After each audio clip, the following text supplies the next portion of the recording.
ফরিদা সালাতুল লাইল রাওয়াহু মুসলিম।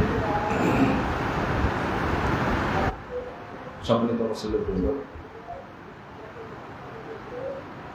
আমরা মুহররম মাস পেয়েছি, শুরু হয়েছে মুহররম মাস। তো আল্লাহর কাছে সবচেয়ে সম্মানী মাস হলো মুহররম। এই মুহররমের কিছু করণীয় আর অনেক বর্জনীয় বিষয় আছে। মুহররম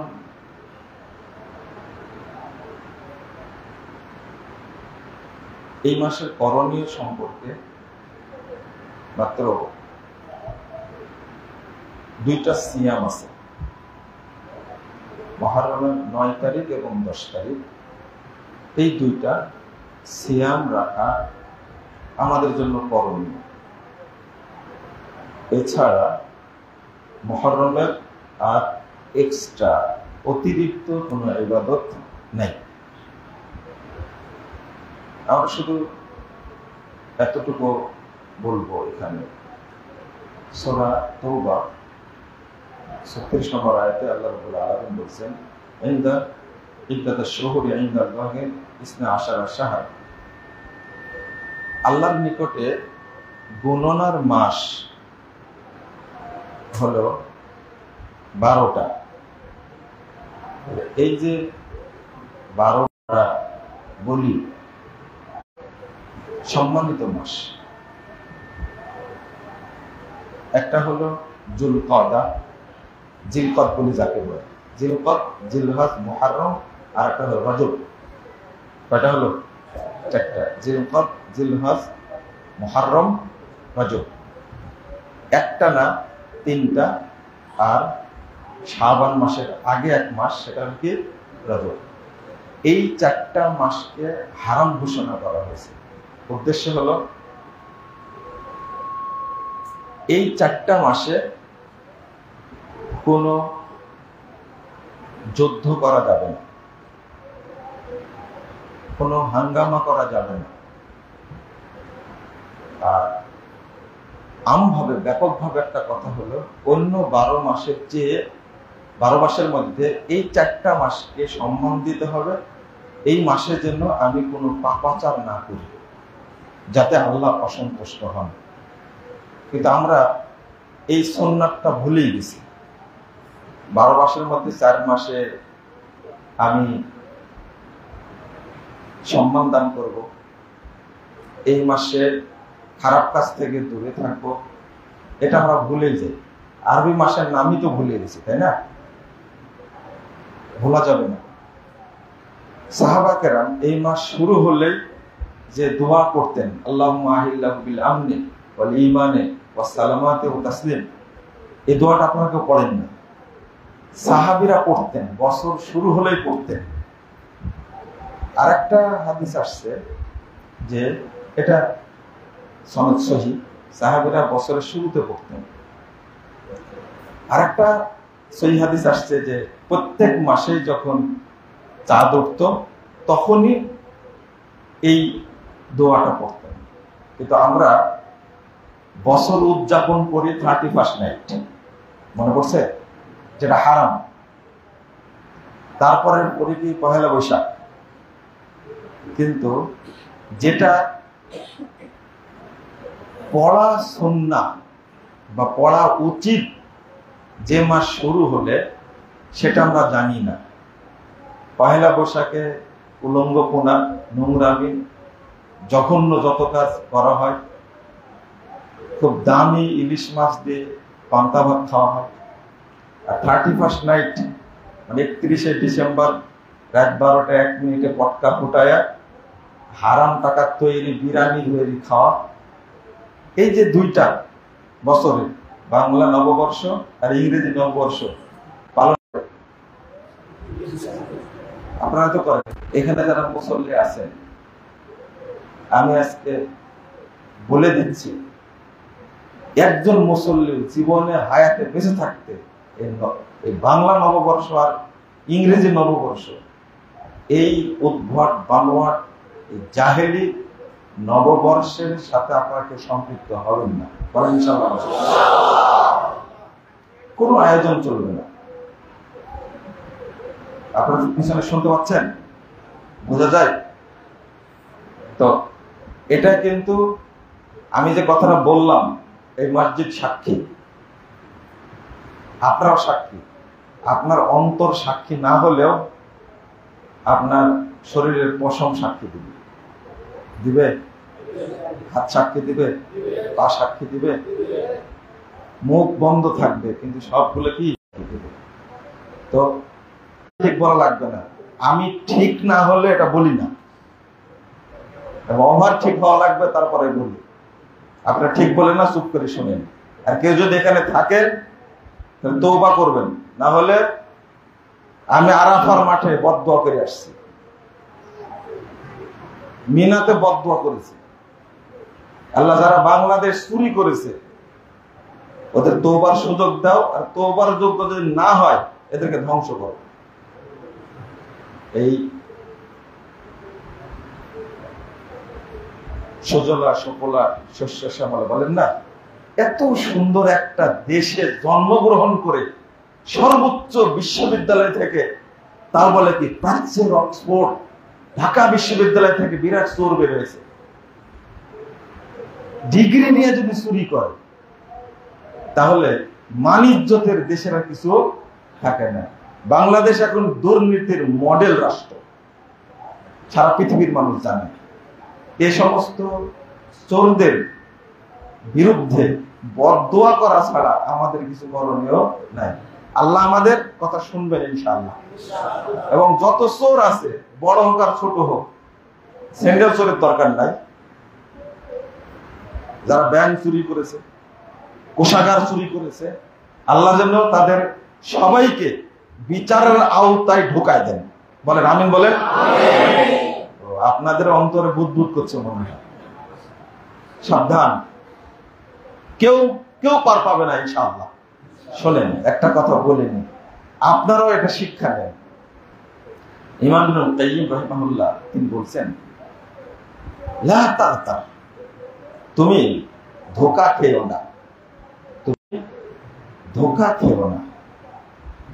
তাজিদ আসারা জামবিক ফিহিনিহি সাতাজিদু বাদা 40 সানা।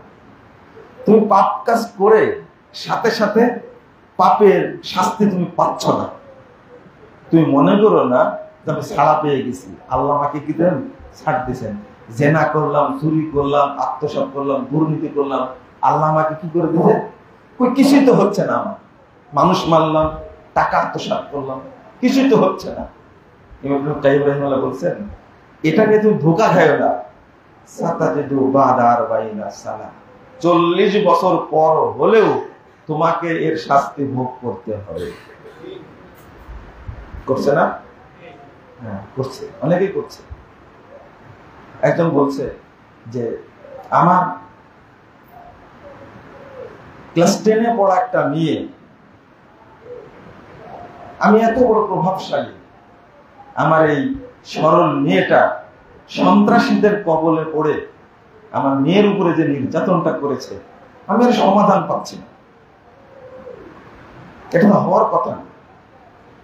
আমি বললাম যে আপনার জীবনে এরকম কোন ঘটনা ছিল? তাৎক্ষণিক সেকেন্ডের মধ্যে তার চেহারাটা কি হয়ে গেছে, কালো হয়ে গেছে। তো বলছে যে এইটা তো কি প্রশ্ন করলেন? এরকম কোন নির্যাতন কি ছিল? তো এটা তো যৌবন কালের ঘটনা, এখন তো আমি বুড়া হয়ে গেছি।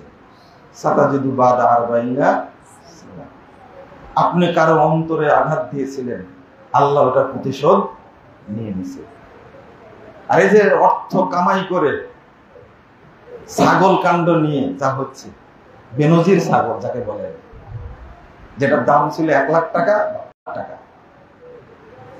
তো হারাম টাকা আপনার কাছে আছে, যে যে পর্যায়ে হোক না কেন, এই হারাম টাকা আপনার মধ্যে যতদিন থাকবে ততদিন আপনার দেহকে ও একবার ক্যান্সারের মতো শেষ করে দেবে। আপনার পরিবারকে শেষ করে দিবে। আর ইবাদত তো হওয়ার প্রশ্ন আসে না। এই কথাটা মনে রাখবেন। আপনার এত অসুখ বিসুখ, এই সমস্যা, একজন বলে 36টা অপারেশন করেছে জীবনে, 36টা, একটা না, তাও কিছু হয় না। কিডনির অপারেশন, হার্টের অপারেশন, কি কি সব বলছে আমি নামই জানি না। জীবনে 36টা অপারেশন করেছে। আমি বলছি হারাম টারাম খেতেন নাকি? তো সেটা তো অনেক আগে খাইতাম, খাইছেন যেটা ওইটারই তো অ্যাকশন এখন হবে। সাতাজিদু বাদা আরবাইনা, সব সন্তানগুলো প্রতিবন্ধী হয়েছে। প্রতিবন্ধী বোঝেন? এদের লজ্জা শরম হবে না? একটা গরিবের ছেলে, গরিব মা বাচ্চা প্রসব করছে, তার ব্রেনটা কত তরুতাজা, বিশাল অট্টালিকায় নিরাপদের মধ্যে বাচ্চা জন্ম নিচ্ছে, দেখবেন প্রতিবন্ধী হয়েছে। যা খাওয়াইছে হারাম খাওয়াইছে, এগুলো গজব। এই মাঝখানে এতটুকু বলে দিলাম। কোথেকে আসলো? নববর্ষ আর 30 নাইট, হ্যাঁ, ষষ্ঠী নাইট, এইগুলো উদযাপন করতে যাবেন না। আল্লাহ যেন আমাদের হেফাজত করেন। মুহররম মাস আমাদের মাস, তাই না? মুসলিমদের মাস। দেখেন রাসূলুল্লাহ সাল্লাল্লাহু আলাইহি ওয়াসাল্লাম বলছেন, 1163 নম্বর হাদিস, মুসলিম, আফজালুস সিয়াম বাদা রমাদান শাহরুল্লাহিল মুহররম। সবচেয়ে উত্তম মর্যাদাপূর্ণ সিয়াম রমাজানের পরে কি? এই মুহররমের সিয়াম। আদাল ফরিদা, সর্বোত্তম সালাত হলো তাহাজ্জুদের সালাত। যত নফল সালাত আছে, অনেক মানুষ সালাত ইশরাক পড়ে কিন্তু তাহাজ্জুদ পড়ে না। কেন বুঝেন না মনে কথাটা? তাহাজ্জুদ পড়তে পারেন না কেন? এর একটা কারণ বলি দিই আপনাকে। যার পাপ ভারী, পাপ বেশি, যাকে পাপ বন্দি করে রাখছে, সে কোনোদিন তাহাজ্জুদ পড়তে পারবে না। কোন ব্যক্তি তাহাজ্জুদ পড়তে পারে না, বুঝতে হবে যে ওকে পাপে কি করে রাখছে? বন্দি করে রাখছে। অনেক মুরব্বীকে দেখছি যে রাত 2টায় শুয়ে 3টায় উঠে গেছে, ও ঘুমায় থাকতেই পারে না। 1টায় শুয়ে 3টায় উঠে গেছে, 2:30টায় উঠে গেছে। কি পড়বে এখন? তাহাজ্জুদ পড়বে। তার একটা নিয়ম হয়ে গেছে। ডেকে কে তুলেন? আল্লাহ ডেকে তুলেন। টাইম হয়ে গেছে, তার ঘুম হয় না। যারা তাহাজ্জুদ পড়ে, মনে রাখবেন তাদের তুলনামূলক পাপ কম, এই জন্য আল্লাহ তাদেরকে তাহাজ্জুদের সুযোগ দান করেছে। মনে থাকবে কথাটা? বুড়া হয়ে গেছেন, বয়স 70-75 হয়ে গেছে, কিন্তু আপনি তাহাজ্জুদ পড়তে পারেন না, মনই চাই না। তাহলে বুঝতে হবে এটা সিয়াম একটা হলো মর্যাদাপূর্ণ সিয়াম, আর আরেকটা হলো নেকিপূর্ণ সিয়াম। বলে নফল সিয়ামের মধ্যে নেকিপূর্ণ সিয়াম কোনটা? সবচেয়ে আরাফা। কোনটা? আরাফা। একটা রাখলে পূর্বের পরে 2 বছরের পাপ আল্লাহ কি করে দেবেন? ক্ষমা করে দেবেন। একই হাদিসের মধ্যে আসছে, সিয়ামু ইয়াউমি আশুরা আহতাসিবু আলাল্লাহ আন ইউকাফফিরা সানাতাল্লাতী ক্বাবলা। পূর্বের 1 বছরের পাপ আল্লাহ ক্ষমা করে দেবেন। রাসূল সাল্লাল্লাহু আলাইহি ওয়াসাল্লাম বলছেন যে আরাফার দিনের একটা সিয়াম রাখবে, কয়টা? একটা সিয়াম রাখবে, আল্লাহর কাছে আমি আশা করছি যে আল্লাহ তার 2 বছরের পাপ ক্ষমা করে দেবে। আর মুহররমের 2টা সিয়াম, কয়টা? 2টা সিয়াম। রাসূল সাল্লাল্লাহু আলাইহি ওয়াসাল্লাম বলছেন যে যে ব্যক্তি মুহররমের সিয়াম রাখবে, আমি আশা করছি পূর্বের 1 বছরের পাপ ক্ষমা করে দেবেন। as-sanatul মাদিয়া হাদিসে আসছে, অর্থাৎ বিগত 1 বছরের পাপ ক্ষমা করে দিবেন। তাহলে একটা ফজিলত পেলাম। আর এই সিয়ামটা আল্লাহর কাছে সবচেয়ে সম্মানজনক সিয়াম। যারা 13, 14, 15 সিয়াম পালন করেন, সোমবার বৃহস্পতিবার সিয়াম পালন করেন, আমি তাদেরকে বলছি আপনার যেন সিয়াম না যায়, আগে থেকে সচেতন থাকবেন। মনে করেন আগের সপ্তাহে রাখলেন না আপনি সিয়াম, এটা করার জন্য দুর্বল হয়ে যাবেন। এই সিয়ামটা করবেন, কারণ আল্লাহর কাছে রমাজানের পরে সবচেয়ে সম্মানী সিয়াম কোনটা? মুহররমের 9 এবং 10। মুস্তাদ আহমদের একটা হাদিস এসেছে যে 10-11, হাদিসের সনদে একটু ত্রুটি আছে, যদি কারো ছুটে যায় তাহলে 10-11 করতে পারে। এটা ইবনু আব্বাস রাদিয়াল্লাহু আনহুর বক্তব্য। এর সূত্রটা সহি আছে, কিন্তু রাসূল সাল্লাল্লাহু আলাইহি ওয়াসাল্লামের ভাষা হলো লাইন বাকাইতু ফিল কাবিল, যদি আমি আগামী বছর বেঁচে থাকি তাহলে 9 সহ রাখবো। তাহলে কি সহ রাখবো? তাহলে কি হলো? 9 আর 10 হলো। আরেকটা এখানে এই কথা শেষ, মুহররম মাসে কিছু জাল হাদিস প্রচলিত আছে। সে কি মানে কঠিন জাল হাদিস। এটা টিভিতে শুনতে পাবেন। কোথায়? টিভিতে। আর জাহেল গুলো বলে যে আমরা এগুলো জানি না। আসলে মুহররম মাসের সিয়ামের যে ফজিলত বর্ণনা করা হয়েছে, যদি এই মাসে কেউ 7টা সিয়াম রাখে তাহলে জাহান্নামের 7টি দরজা তার জন্য বন্ধ হয়ে যাবে। আগে বলি সুবহানাল্লাহ বলেন না, কিন্তু এটা জাল হাদিস। কেউ যদি মুহররমের 8টা সিয়াম রাখে তার জন্য জাহান্নামের জান্নাতের 8টি দরজা খুলে দেওয়া হবে। কেউ যদি এই মাসে একটা সিয়াম যদি কেউ রাখে তাহলে 70 বছর সিয়াম রাখলে যে নেকি হবে সেই পরিমাণ নেকি। আর একটা হলো কেউ যদি একটা সিয়াম রাখে তাহলে 1000 বছর সিয়াম রাখলে তার নেকি হবে সেই নেকি হবে। এইগুলো সব কি কথা? মিথ্যা কথা, জাল কথা। এগুলো অধিকাংশই বানাইছে শিয়ারা। তারা শিয়ারা বানাইছে।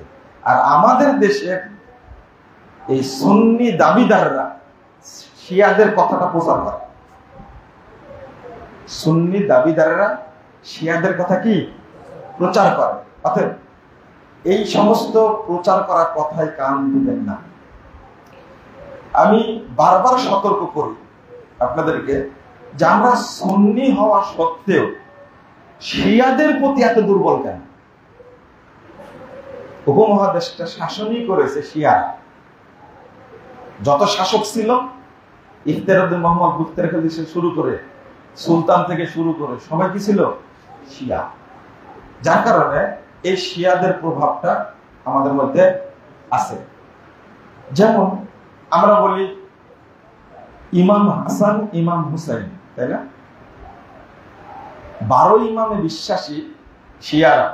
তার মধ্যে 1 নম্বর ইমাম হলো আলী রাদিয়াল্লাহু আনহু, আর 2 নম্বর ইমাম হলো হাসান, আর 3 নম্বর ইমাম হলো হুসাইন। তারা 12 ইমাম বিশ্বাসী হিসাবে আমরা ইমাম হাসান, ইমাম হুসাইন বলি। এখনো চালু আছে বাংলাদেশে। তাজিয়া মিছিল বের হয় না? এখানে বলে রাখি, এই হুসাইন রাদিয়াল্লাহু আনহুর মৃত্যুর সাথে মুহররম মাসের কোনো সম্পর্ক নাই, এই পর্যন্ত কোনো সম্পর্ক নাই। যদি কেউ এই সিয়ামটা রাখে, শাহাদাতে হুসাইন, হুসাইন রাদিয়াল্লাহু আনহু শহীদ হয়েছেন, নিহত হয়েছেন, তার নিয়তে যদি কেউ রাখে তাহলে কাবিরা গুনাহ হবে। এই সিয়াম রাখতে হবে এই নিয়তে যে মুসা আলাইহিস সালাম ফেরাউনের কবল থেকে মুক্তি পেয়েছিলেন, এই জন্য শুকরিয়া স্বরূপ তিনি রেখেছিলেন। এই শুকরিয়া স্বরূপ রেখেছিলেন মুহাম্মদ সাল্লাল্লাহু আলাইহি সাল্লাম। এই শুকরিয়া স্বরূপ আমরাও এই সিয়ামটা এতটুকু। এটা নফল সিয়াম, না করলে কোনো সমস্যা নাই, করলে অনেক নেকি আছে। কিন্তু নিয়তটা হবে কি? মুসা আলাইহিস সালামকে আল্লাহ এই দিন মুক্তি দিয়েছিলেন, এই জন্য আমরা কি করছি? সিয়াম পালন করছি। এটা কিন্তু এই শিয়ারা সারা পৃথিবীতে এই সিয়ামটাকে প্রচার করে।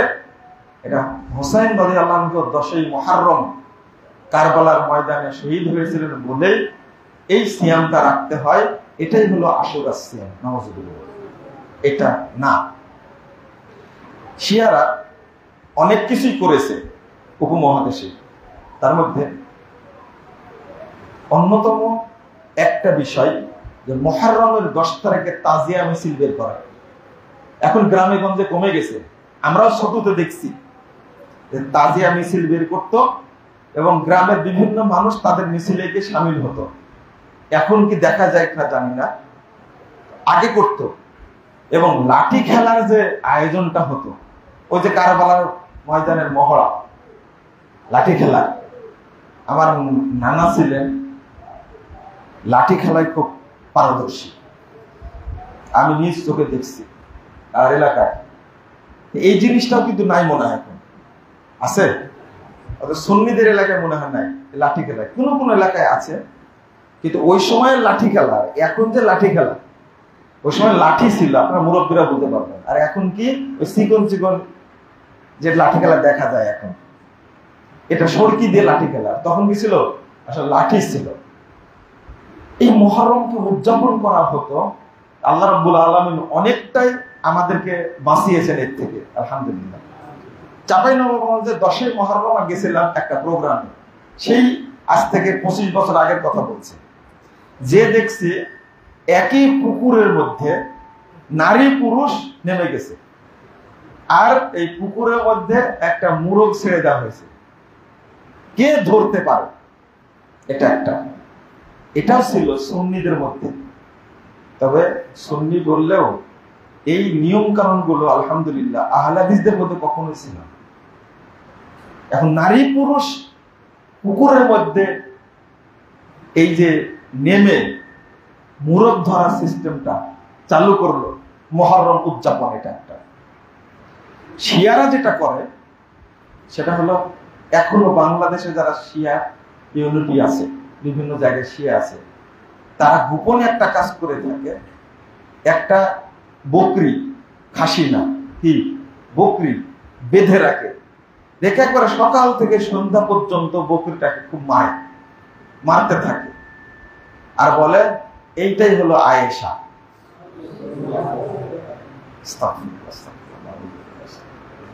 মা আয়েশা রাদিয়াল্লাহু আনহা কত সম্মানী মানুষ একজন, আমাদের মা,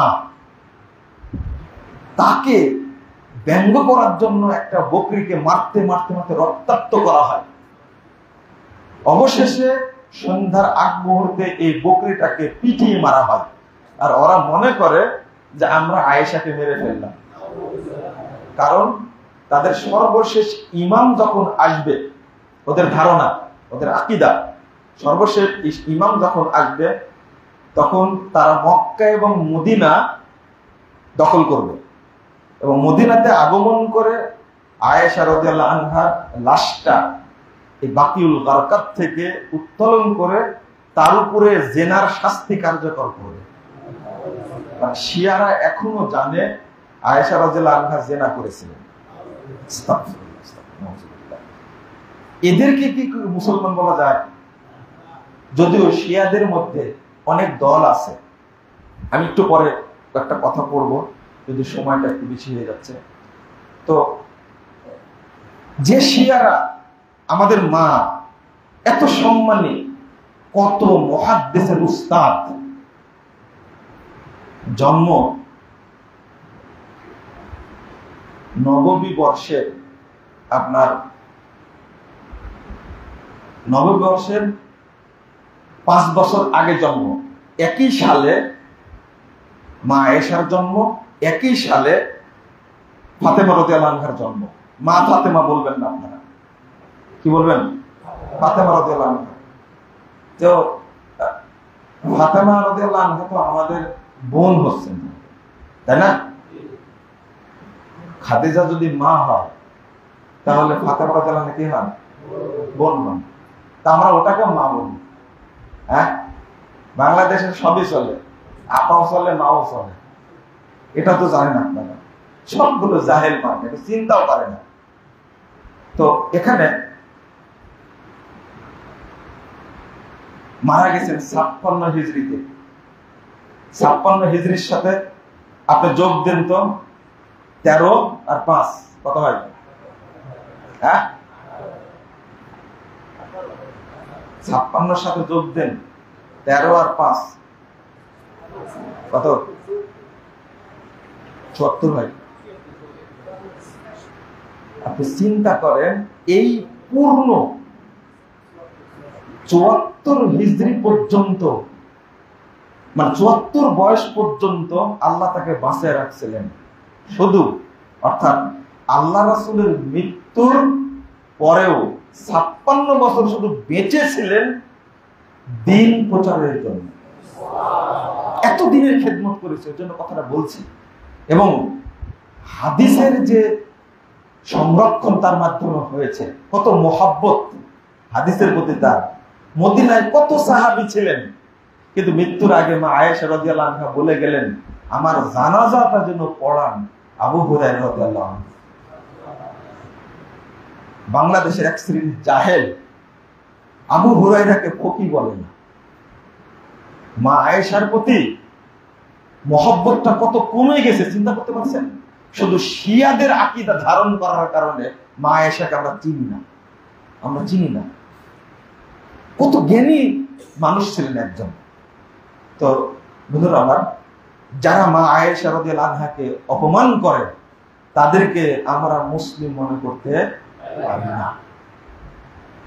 এক নম্বর, যারা আবু বকর এবং ওমর সহ সাহাবীদেরকে কাফের মনে করে তাদেরকে মুসলমান মনে করতে পারি না। এখানে একটা কথা বলে রাখি, শিয়াদের মধ্যে যারা আহলে সুন্নাহ ওয়াল জামাতের আকীদা বিশ্বাস করে, মেনে চলে, তাদেরকে আমরা শিয়া বলবো না।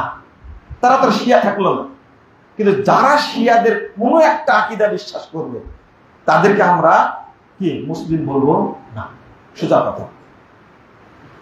তাহলে 3 নম্বরটা হলো, শিয়ারা সবচেয়ে বেশি ক্ষতি করেছে, তারা আল্লাহর পক্ষ থেকে নাজিল হওয়া কোরআনকে জাল করেছে।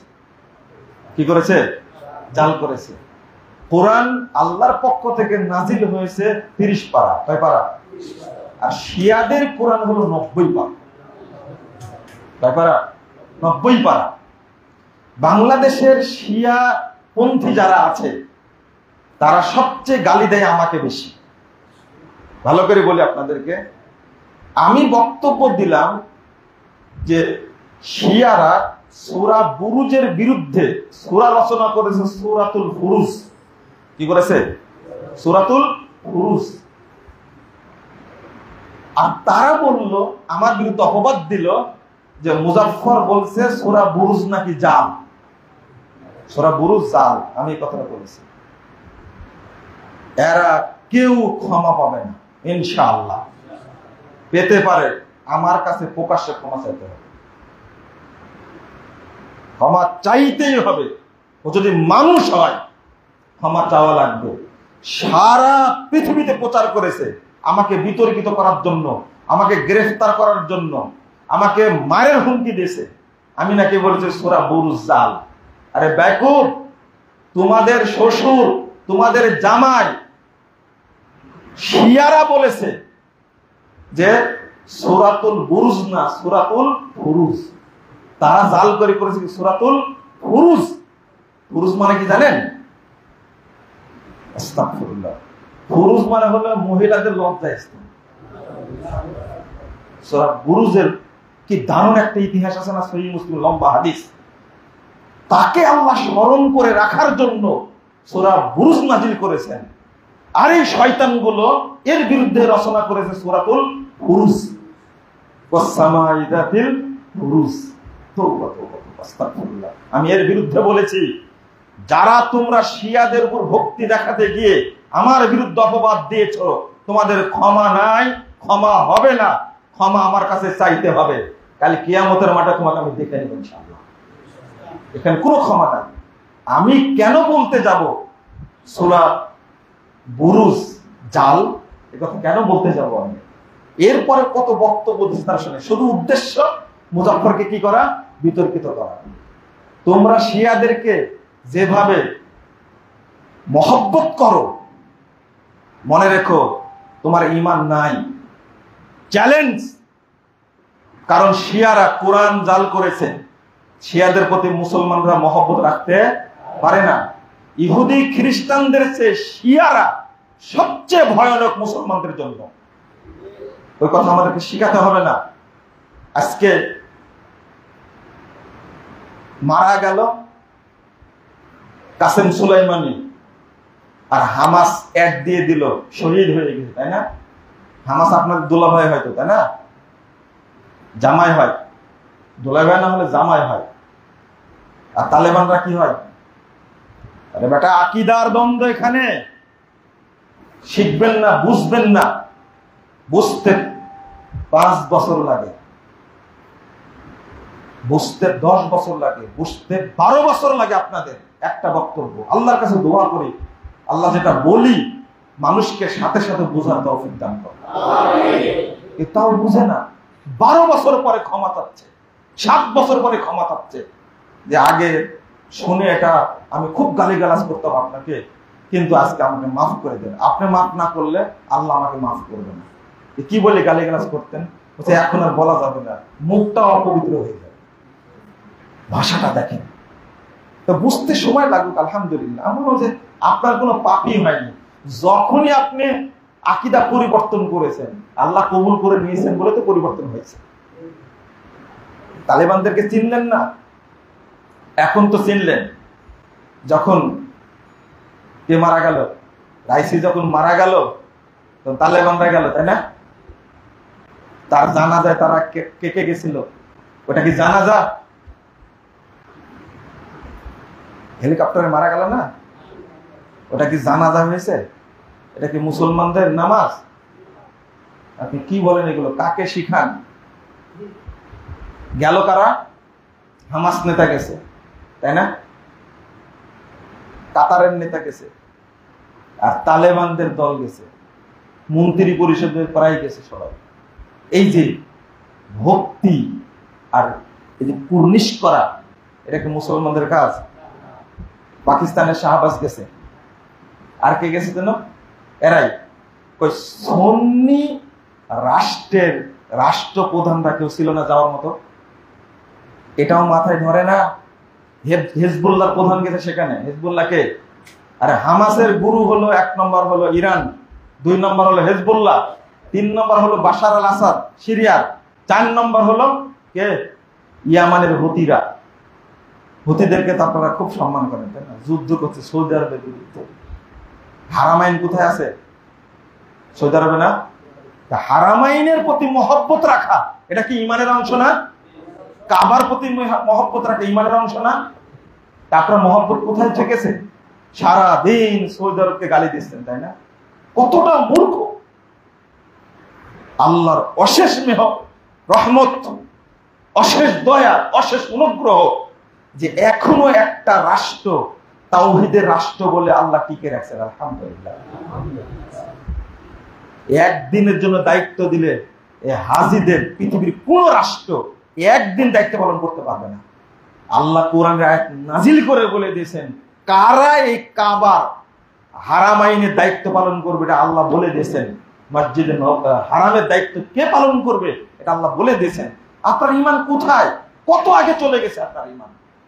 আর যতগুলো কাজ আমরা করে থাকি তাদের মধ্যে অধিকাংশ আছে শিয়াদের কাজ, অথচ আমরা কি বলছি? সুন্নি। মাওলানা কারা বলে? এই মাওলানা কোন আলেমকে বলবেন না, ঠিক আছে? আলেমদেরকে, বড় আলেম যারা, শেখ বিন বাজ, শেখ উসাইমিন, শেখ আলবানী, তাদেরকে শেখ বলবেন। আল্লাহ রাসূল সাল্লাল্লাহু আলাইহি ওয়াসাল্লাম আবু বকর এবং ওমরকে শেখ বলতেন, শেখ বলতেন। তাহলে শেখটা হাদিসের ভাষা। বড় আলেমদেরকে শেখ বলবেন, নাহলে উস্তাদ বলবেন, নাহলে ভাই বলবেন, কিন্তু হযরত এবং মাওলানা বলা যাবে না। এইটাই মাওলানা বসা দিয়েছে। আপনারা এই ঘৃণাও করেন না। শিয়ারা মাত্র 5 জন ব্যক্তিকে ভক্তি করে। কয়জন? 5 জন। একজন মুহাম্মদ সাল্লাল্লাহু আলাইহি সাল্লাম, আলী, ফাতেমা, হাসান, হুসাইন। কয়জন হলো? বাকি সব সাহাবী তাদের দৃষ্টিতে কি? কাফের। যারা তাদেরকে কাফের মনে করবে না তারাও কাফের, যারা তাদেরকে মহব্বত করবে তারাও কাফের। আমি শেষ করে দেই, একটা কথা আপনাদের পড়ে দিতে হবে। ইমাম ইবনে বাজ রাহিমাহুল্লাহ তিনি বলছেন, তাকে প্রশ্ন করা হয়েছিল শিয়াদের সম্পর্কে, তিনি উত্তর দিচ্ছেন, ভালো করে দেখেন। আখতারুহুমুর রাফিজা, শিয়াদের মধ্যে অনেক দল আছে, তাদের মধ্যে সবচেয়ে ক্ষতিকর হলো, ভয়ানক হলো রাফেজা সম্প্রদায়। আসহাবু খমিনি, যারা খমিনির অনুসারী। মনে থাকবে কথাটা? যারা কিসের অনুসারী?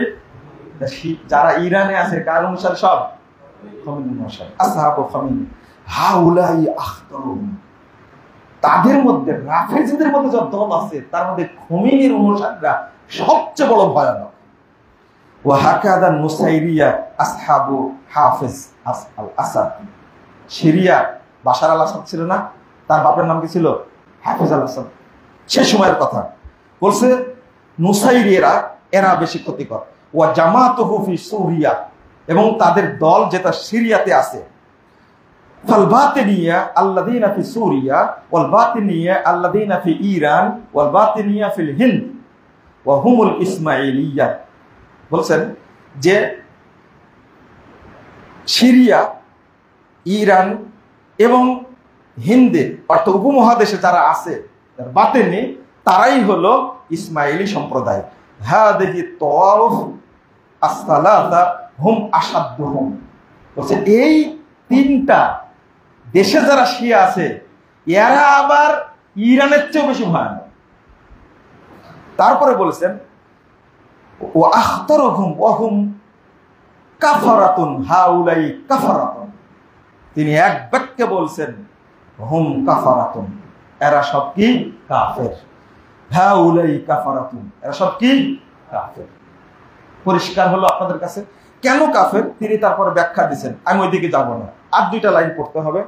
সেটা হলো ইমাম আলবানী রাহিমাহুল্লাহকে প্রশ্ন করা হয়েছিল খমিনি সম্পর্কে, আন কুতুবে রুহিল্লাহ আল খমিনি রাগিবিনা ফি বায়ানি হুকমি ফিহা ওয়া ফি কায়লিহা।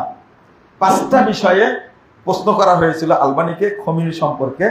আলবানী রাহিমাহুল্লাহ তিনি বলছেন যে ফাকুলু ওয়া বিল্লাহি তাআলা ওয়াহদা আস্তাইন, আমি আল্লাহর কসম করে বলছি এবং তার সাহায্য চেয়ে বলছি, ইন্না কুল্লা কওলিন মিন তিলকাল আকওয়ালিল খামসা কুফরুন বাওয়াহুন। এই পাঁচটা কথা খমিনি যেটা লিখছে সবগুলো প্রকাশ্য কি? কুফরি। ওয়া শিরকুন সারিহুন, এবং স্পষ্ট শিরক, লি মুখালাফাতিহি লিল কুরআনিল কারীম ওয়া সুন্নাতিল মুতাহহিরা ওয়া ইজমাইল উম্মাহ। কোরআনে কারীম, পবিত্র সুন্নাহ এবং মুসলিম উম্মার ইজমার আলোকের কুফরি। ওমা হুয়া মা'লুমুন মিনাদ দীন বিদুরুরা, অর্থাৎ দ্বীনের জরুরি মূলনীতির আলোকে এগুলো সব কি? কুফরি। ফালিযালিকা ফাকুল্লু মান ক্বালা বিহা মুতাকিদান আও ওয়ালাউ বিবাযিহা মা ফিহা ওয়া বাযি মা ফিহা। বলছেন এই পাঁচটি কথা কেউ যদি বিশ্বাস করে বা এর কোনো আংশিক যদি কেউ বিশ্বাস করে, ফাহুয়া মুশরিকুন কাফিরুন, এই ব্যক্তি মুশরিক এবং কি? কাফের। ওয়াইন সামা ওয়া সাল্লা ওয়া জামা আন্নাহু মুসলিম, যদিও সে রোজা রাখে, সিয়াম সালাত আদায় করে এবং নিজেকে মুসলিম মনে করে, তবুও সে কি? মুশরিক এবং কাফের।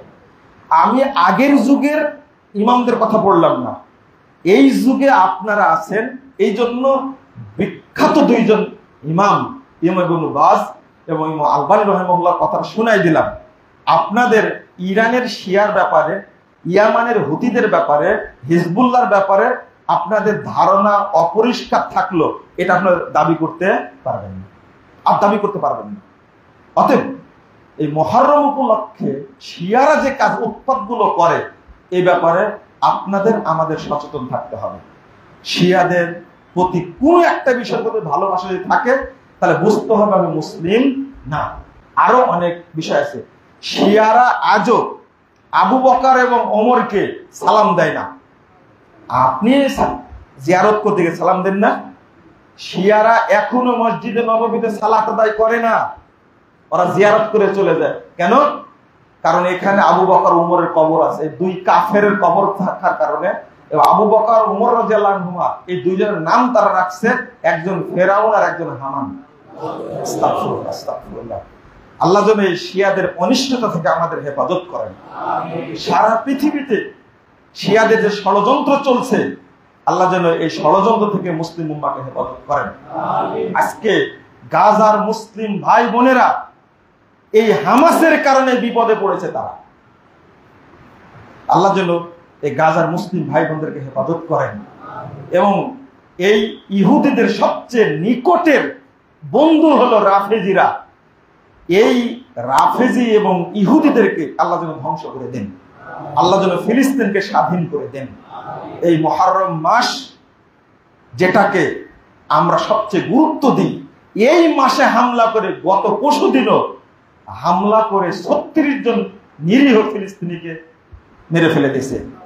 4700 ফিলিস্তিনিকে তারা কি করেছে? গুম করেছে। এদেরকে তিলে তিলে মেরে ফেলে দিবে না ইহুদিরা।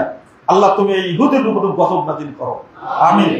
যারা মুসলিমদের শত্রু ইহুদি খ্রিস্টান বিধর্মীরা, আল্লাহ তুমি তাদেরকে নিশ্চিহ্ন করে দাও। আল্লাহ তুমি তাদের খারাপি থেকে মুসলিম উম্মাহকে হেফাজত করো, আমিন ইয়া রাব্বাল আলামিন। বারাকাল্লাহু ফিকুম।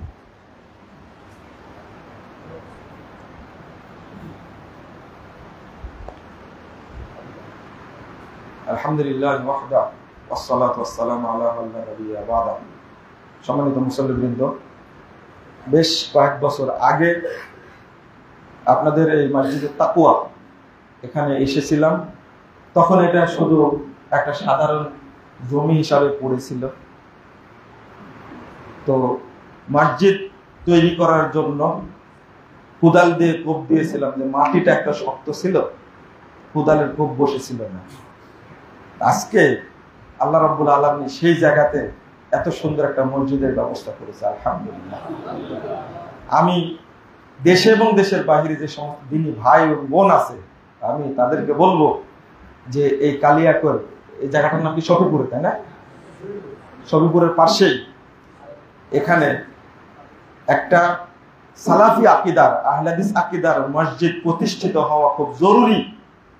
বিশাল ঘনবসতি এলাকা, তাই না? এটা আপনারা যত মানুষ আসছেন, বৃষ্টি না হলে মনে লোক ধরতো না। আজকে ঘরের মধ্যে মনে লোক গেছে মনে হয়, তাই না? তো আমি দিনী ভাই বোনদেরকে বলবো, অনুরোধ করব, এই মসজিদের সংস্কার কাজ করাটা খুব জরুরি। আল্লাহর কাছে দোয়া করি, আল্লাহ তুমি কবুল করো। আর পাশেই মাদ্রাসা, এই মাদ্রাসাও হবে ইনশাআল্লাহ, চলছে, হেফজখানা চলছে এখন। আপনারা দোয়া করবেন আল্লাহর কাছে, আল্লাহ তুমি এখানে একটা ইসলামিক সেন্টার বানিয়ে দাও। এখানে মসজিদ হবে, দাওয়া সেন্টার হবে এবং ইলমের মার্কাজ হবে ইনশাআল্লাহ। ইনশাআল্লাহ আল্লাহ তুমি আমাদের এই আবেদনটা কবুল করো। আর এলাকায় শিল্পপতি অনেক আছে, আমি সেলিম ভাইকে আবারও বলবো যেন এই মসজিদের দায়িত্ব নিয়ে নেয়। অন্তত আমি বলবো যে এই মসজিদ তৈরি করতে একতলা হতে যা খরচ লাগা সব দিতে হবে।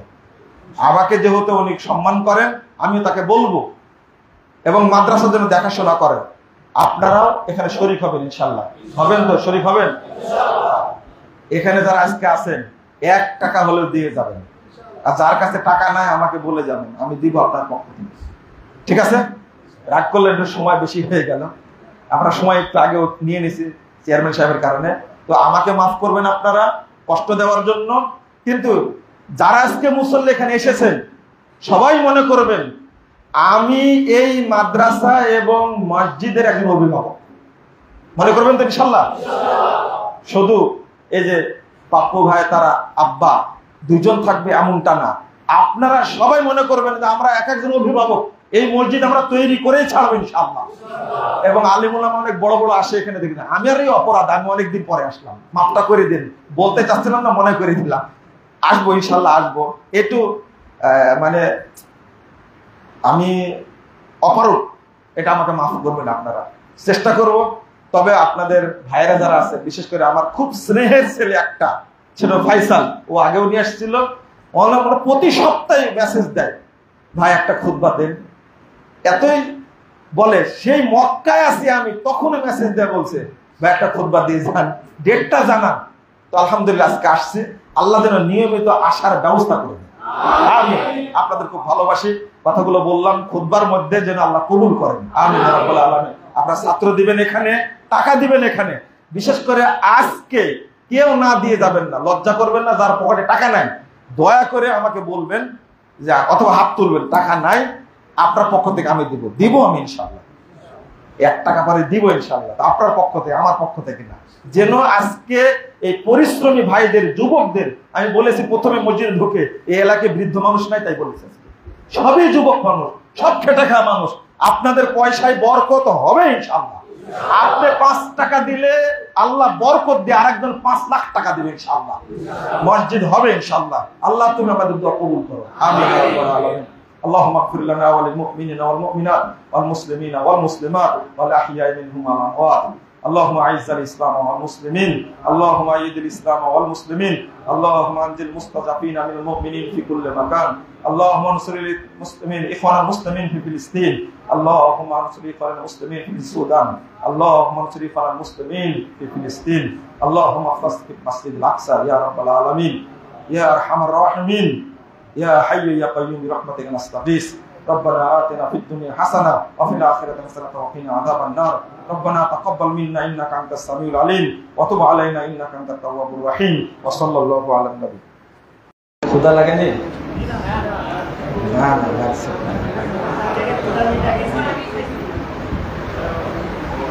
আবার যেভাবে প্রস্তুতি নিয়ে বসছেন,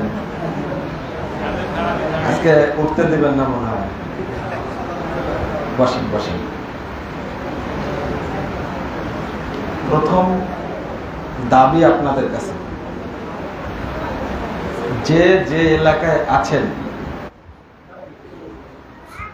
যেখানে সালাত আদায় করেন, আপনাদের প্রতি একটা দাবি, আমাদের দেশে জোহরের ওয়াক্তটা সবচেয়ে নির্যাতিত ওয়াক্ত। না না, জোহর, আমি যারা দেওবন্দি, বেরলভী, এদের কথা বলিনি। আপনাদের আহলে হাদিস সমাজে সবচেয়ে নির্যাতিত, অবহেলিত ওয়াক্তের নাম হলো জোহর। জোহরের টাইম হয় 12টা 3-এ, 12টা 4-এ।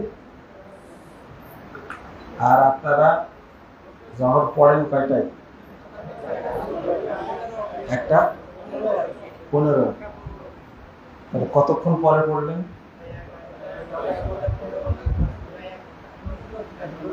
এটা কি নামাজটা আপনার জন্য পড়লেন না আল্লাহর জন্য পড়লেন? না না, আপনার সুবিধার্থে পড়লেন। আল্লাহ যে সময় পড়তে বলেছেন তত পড়লেন না। 12টা 5-এ যদি ওয়াক্ত হয়, আর যদি 1:15 যদি পড়েন, তাহলে একটু চিন্তা করেন, একটা ওয়াক্তকে আপনি এত ঢিলা করলেন কেন? মক্কা মদিনে যারা যায়, হজ করে আসে, এই মুরব্বীরাও দেখে একটু স্মরণ করেন। ওয়াক্ত হয়, আজান দেয়, সালাত হয় 15 মিনিটের মাথায়। আপনারা কেন ভুলে গেলেন? আচ্ছা, যারা মহিলা আছে তাদেরও কি মসজিদ জরুরি, আজান জরুরি, জামাত জরুরি? তারা কেন পড়ে 2:30টায়, 2টায়, 3টায় জোহর পড়ে? সালাত দেরি করে পড়া মুনাফিকের আলামত। আর আউয়াল ওয়াক্তে সালাত আদায় করা, রাসূল আল্লাহ রাব্বুল আলামিন বলছেন, যারা আউয়াল ওয়াক্তে সালাত আদায় করবে, আল্লাহ তাদেরকে জান্নাতুল ফেরদাউসে জায়গা করবে। আর আউয়াল ওয়াক্তে সালাত পড়বে যাদের বৈশিষ্ট্য প্রথম কাতারে পড়ে, প্রথম কাতার, এই সমস্ত মুসল্লিরা তাদের সাথে জান্নাতে প্রবেশ করবে যারা প্রথম দলটি জান্নাতে যাবে। প্রথম দল যারা জান্নাতে যাবে, তারা হিসাবে যাবে না বেহিসাবে যাবে? হিসাব ছাড়াই জান্নাতে যাবে। তা আপনারা কি আউয়াল ওয়াক্তে সালাত পড়তে পারবেন? আল্লাহ যেন তৌফিক দান করেন। এলাকায় মসজিদ আছে, আপনি সভাপতি, আপনি সেক্রেটারি, আপনি ইমাম, বলবেন মুসল্লিদেরকে সবার আগে কি সালাত, সালাতটা আমরা পড়ে নিই, তারপরে কি অন্য কাজ করব। আজানের ওয়াক্ত হয়েছে, আজান দিয়ে দিবেন, 15 থেকে 20 মিনিটের মধ্যে জামাত করে নেবেন। পারবেন আপনারা? এটা সারা দেশে করেন আপনারা। এই যে বেদাতীদের সাথে তাল মিলাতে গিয়ে আমরা জহর সালাতটাকে মেরে ফেলে দিয়েছি। অন্য সালাতগুলো ঠিক আছে, মাশাআল্লাহ, আসরটা একবারে ঠিক টাইমে পড়ে, তাই না?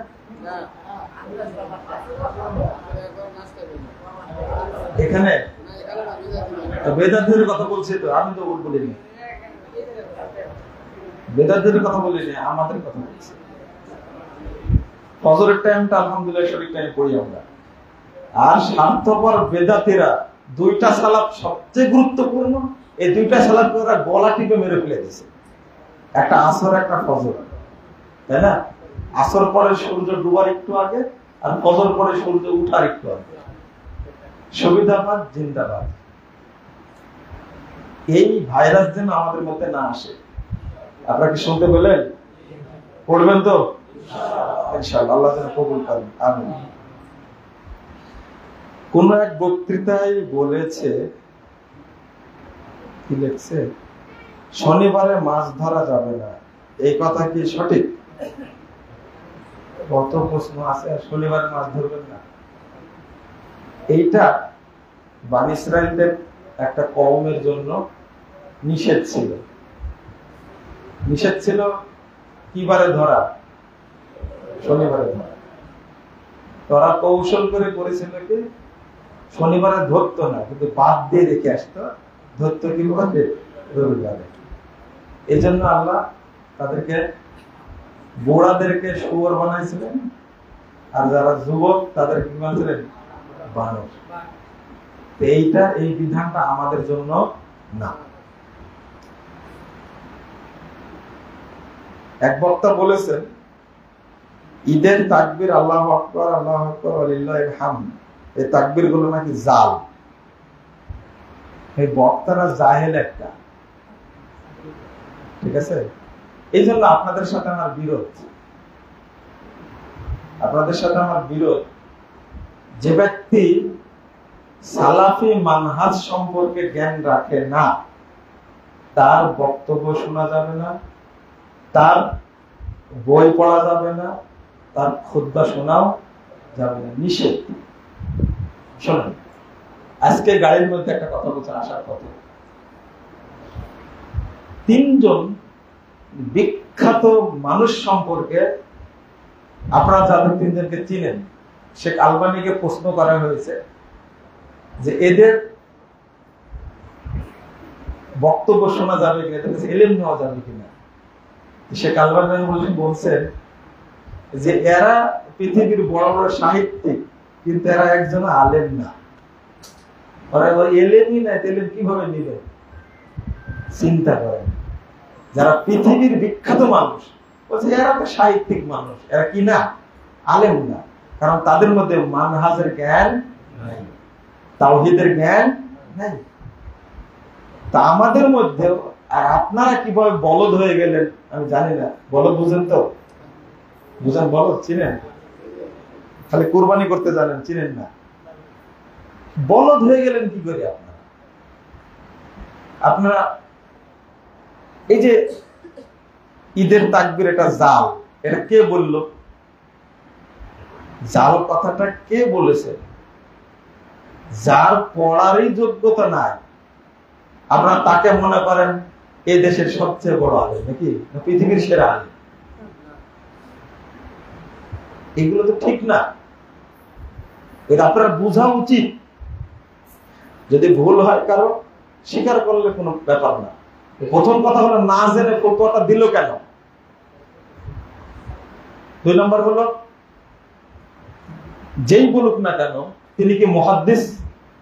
উত্তর দেন। এই যুগের মুহাদ্দিস নাকি? নাউযুবিল্লাহ। হাতুড়ি ডাক্তার ছিলেন তো? চেনেন হাতুড়ি ডাক্তার?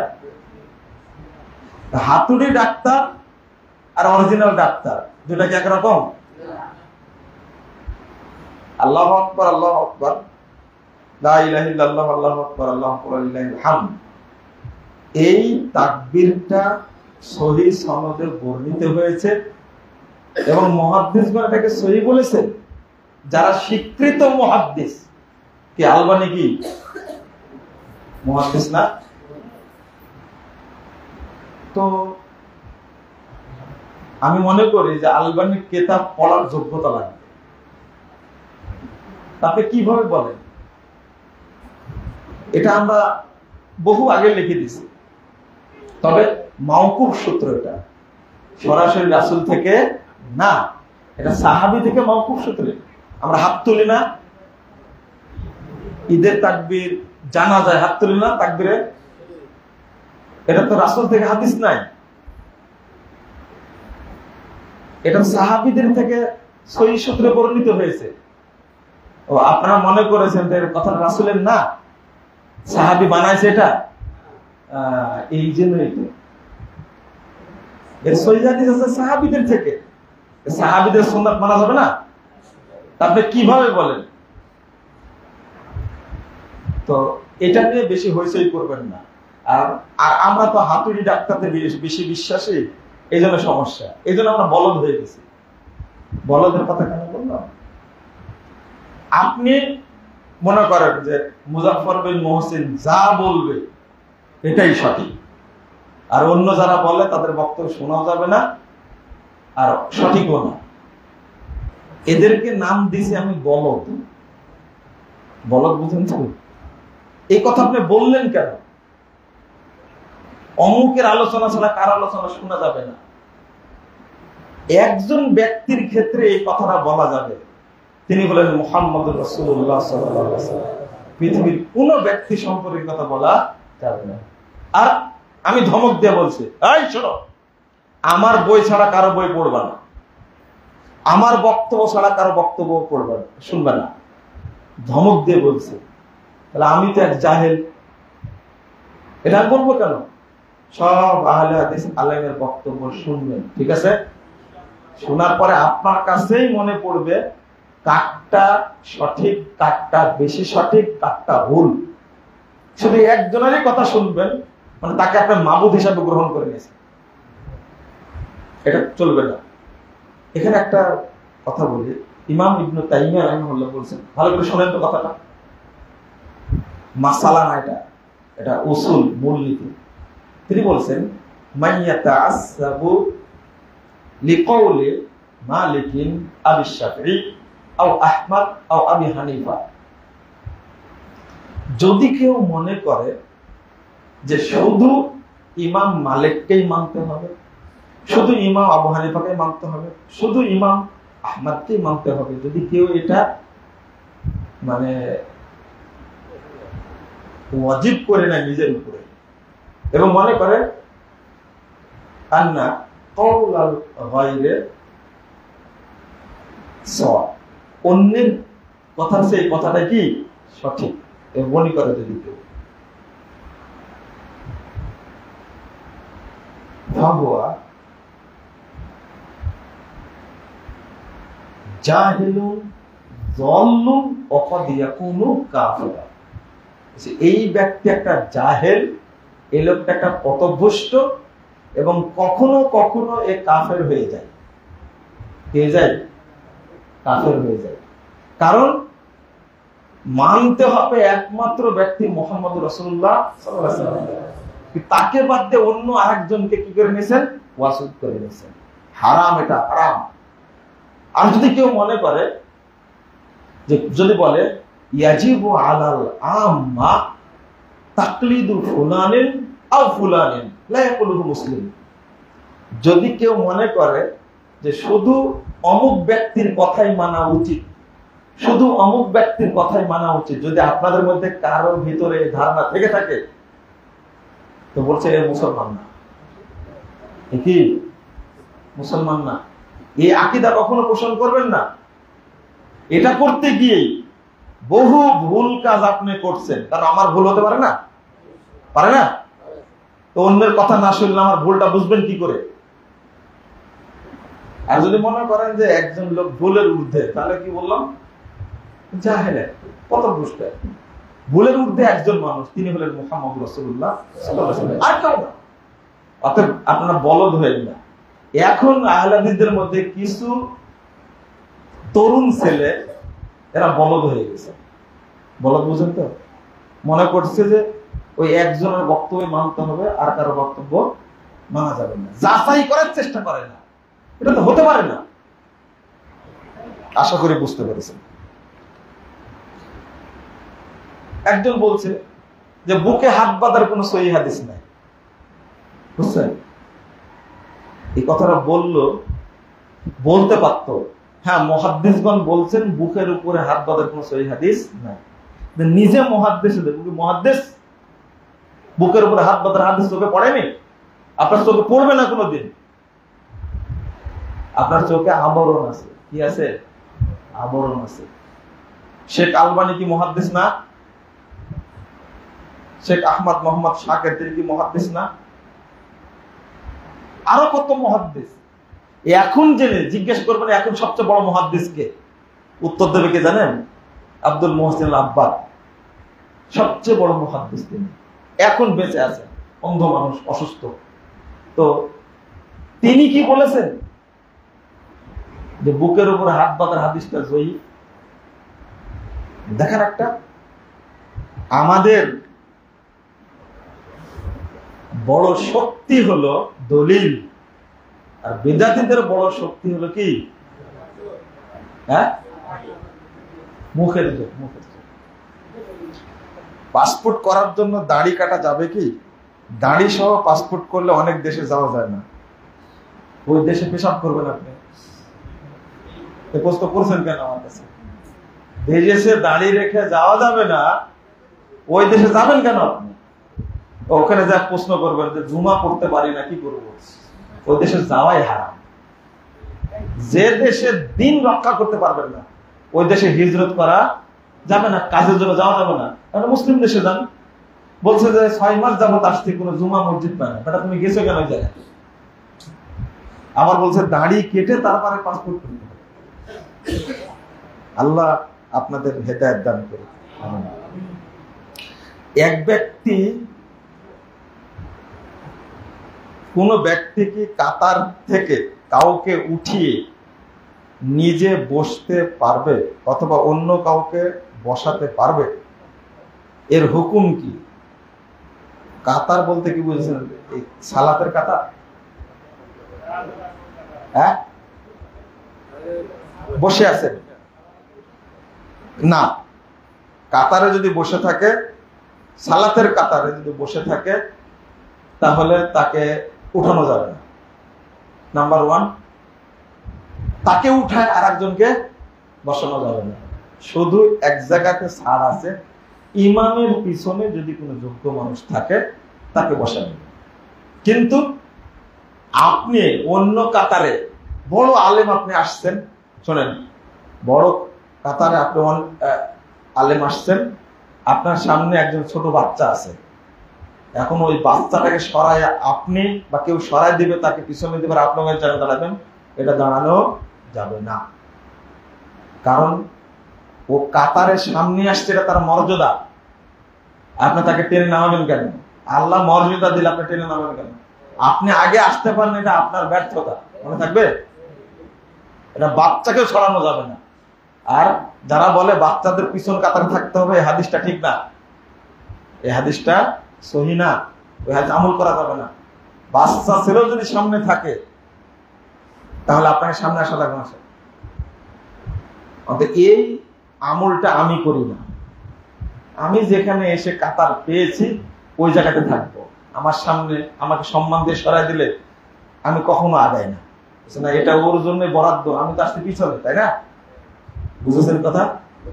এই জন্য এটাও না যায় যে আপনি আর একজনের জন্য কাতার ধরে রাখবেন, ও আসবে 10 মিনিট পরে, এটাও ঠিক না। বুঝেন মনে কথাটা? জায়নামাজ পেটে দখল করে রাখবেন, এটাও ঠিক না।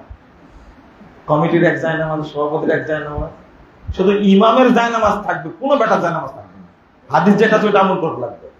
আপনি জায়গা ধরে রাখলেন কেন? তা আরাম এটা। ও আসবে আধা ঘন্টা পরে, জায়গা ধরে রাখছেন, সবার ঘাড়ে হাত দিয়ে চলে আসবে সে। না, এটা চলবে না। এটা আপনার বাদ দিবেন। জুমা মসজিদ গুলোতে হয়, হ্যাঁ, শুধু ছাড় আছে যদি কোনো ইমামের পিছনে বিজ্ঞ কোন ব্যক্তি আসে, তাহলে তাকে আপনারা দাঁড় করাতে, হাদিসে আসছে, তাদেরকে সামনে। তাহলে কোন কাতারে? শুধু প্রথম কাতার, সামনের না। প্রথম কথা। বিরুদ্ধে বলে ফেললাম না আপনাদের, হাদিস বিরুদ্ধে হলে কি আমাকে যায় আসে? 4 রাকাত বিশিষ্ট ফরজ নামাজের দ্বিতীয় রাকাতে সূরা ফাতিহার পর ভুলবশত সূরা না পড়লে কি শুরু দেওয়া লাগবে? না। আপনি ফরজ সালাতে প্রথম রাকাতে শুধু সূরা ফাতিহা পড়ে রুকুতে চলে গেছেন, বা দ্বিতীয় রাকাতে শুধু সূরা ফাতিহা পড়ে রুকুতে চলে গেছেন, এমনকি মাগরিব এশাতেও যদি হয় তবুও সৌসিদা দেওয়া লাগবে না, কারণ সূরা ফাতিহা পড়েও সালাত সম্পূর্ণ করা যায়। এটা বুখারীর হাদিস এসেছে, আর হাদিস আসছে, সমস্যা নাই, করতে পারবে। আর ভুলে গেছেন সৌসিদা লাগবে না, কারণ কেরাতের ভুল হলে, দোয়াতে ভুল হলে সৌসিদা লাগে না। কিন্তু কেউ যদি সূরা ফাতিহা পড়তে ভুলে যায় তাহলে সৌসিদা দিলে হবে না, ওই রাকাতটা আবার পড়া লাগবে। বুঝছেন কথা? সূরা ফাতিহা পড়েন, নামাজ হবে না, ওই রাকাতটা আবার কি করতে হবে। জাযাকুমুল্লাহ খাইরান। একজন একটা কাজ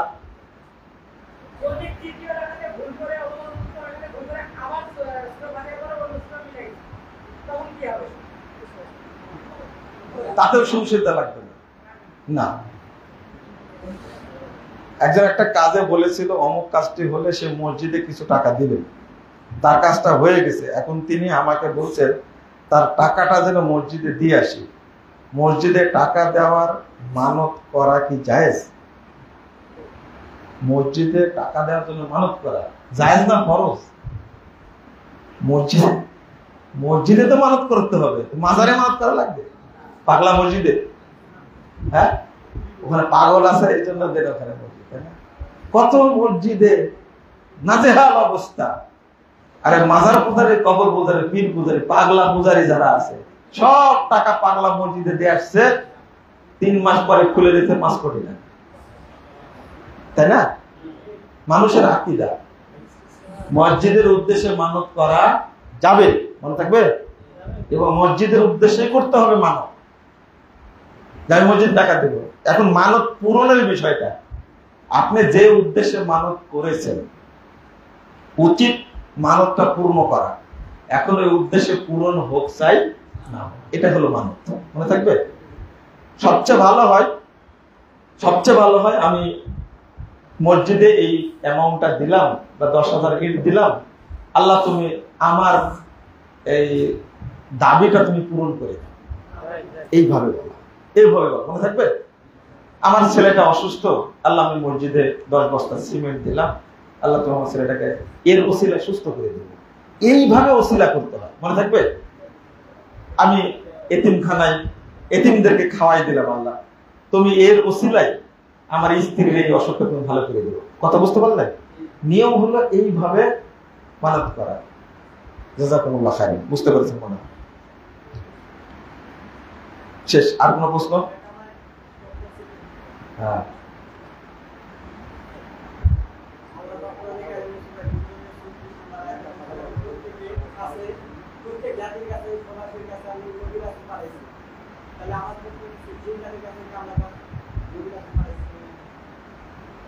ভালো প্রশ্ন।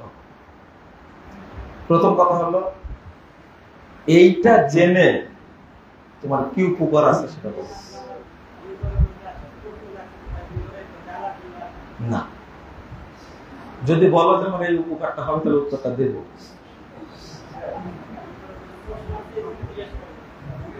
না, তুমি জায়গার মতো পড়নি, আজকে পড়ে গেছে।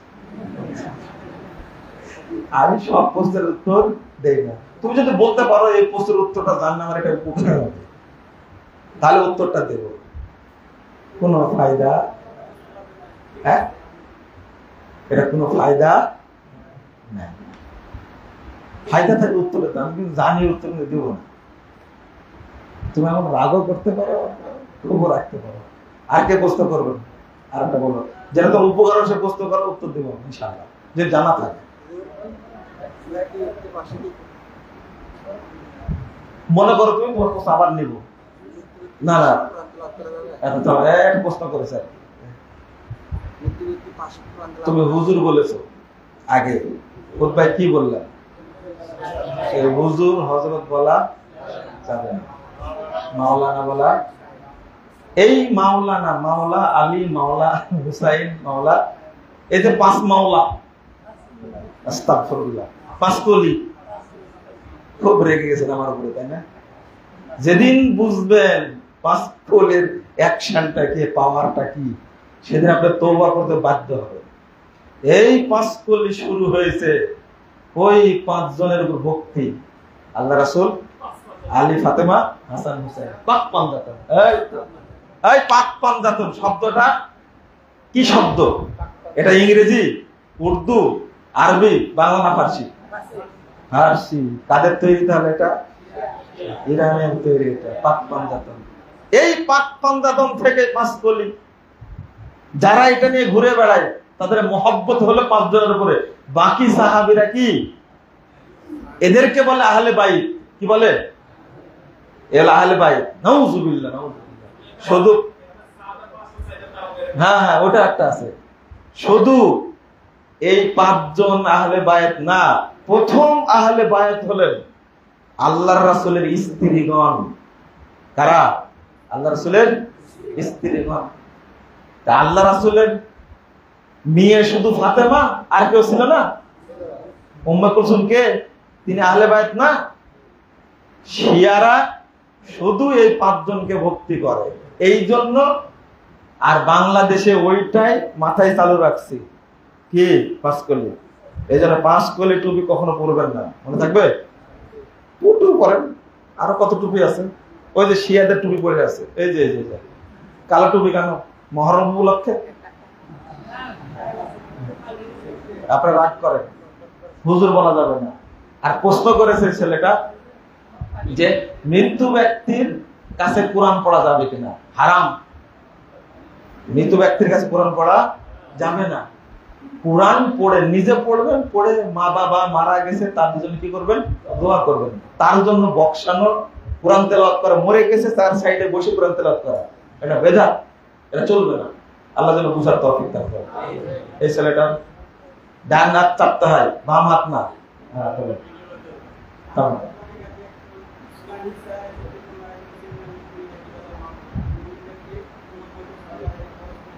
হ্যাঁ,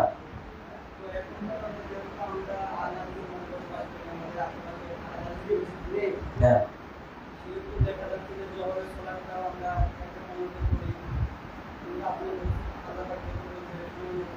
হ্যাঁ,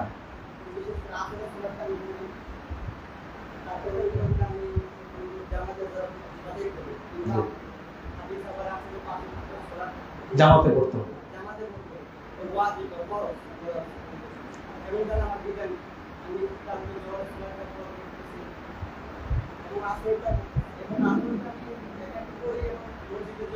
আচ্ছা, ঠিক আছে, তোমার প্রশ্নটা বুঝতে পেরেছি। প্রথম কথা হলো, সুন্দর কথা বলছে, ইন্নাস সালাতা কানাত আলাল মুমিনিনা কিতাবাম মাওকুতা। আল্লাহ মুমিনদের উপরে সালাত ফরজ করেছেন নির্দিষ্ট ওয়াক্তে। এটা আগে বলে ফেলেছে। এখন প্রশ্নটা হলো, আমরা সব জায়গাতে আহলে হাদিস মসজিদ পাই না, সেখানে কি করব? মসজিদে গিয়ে পড়তে হয় সালাত, জামাতের সাথে পড়তে হয়, এটা ফরজ।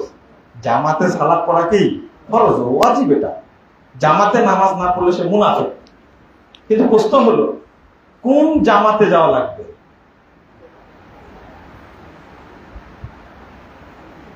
আপনারা যে জামাতের কথা বলছেন, যে জামাতটা হয় 5:30টায়, সূর্য ওঠার একটু আগে ফজরের সালাত হয়, এই জামাতের কথা বলছেন আপনারা।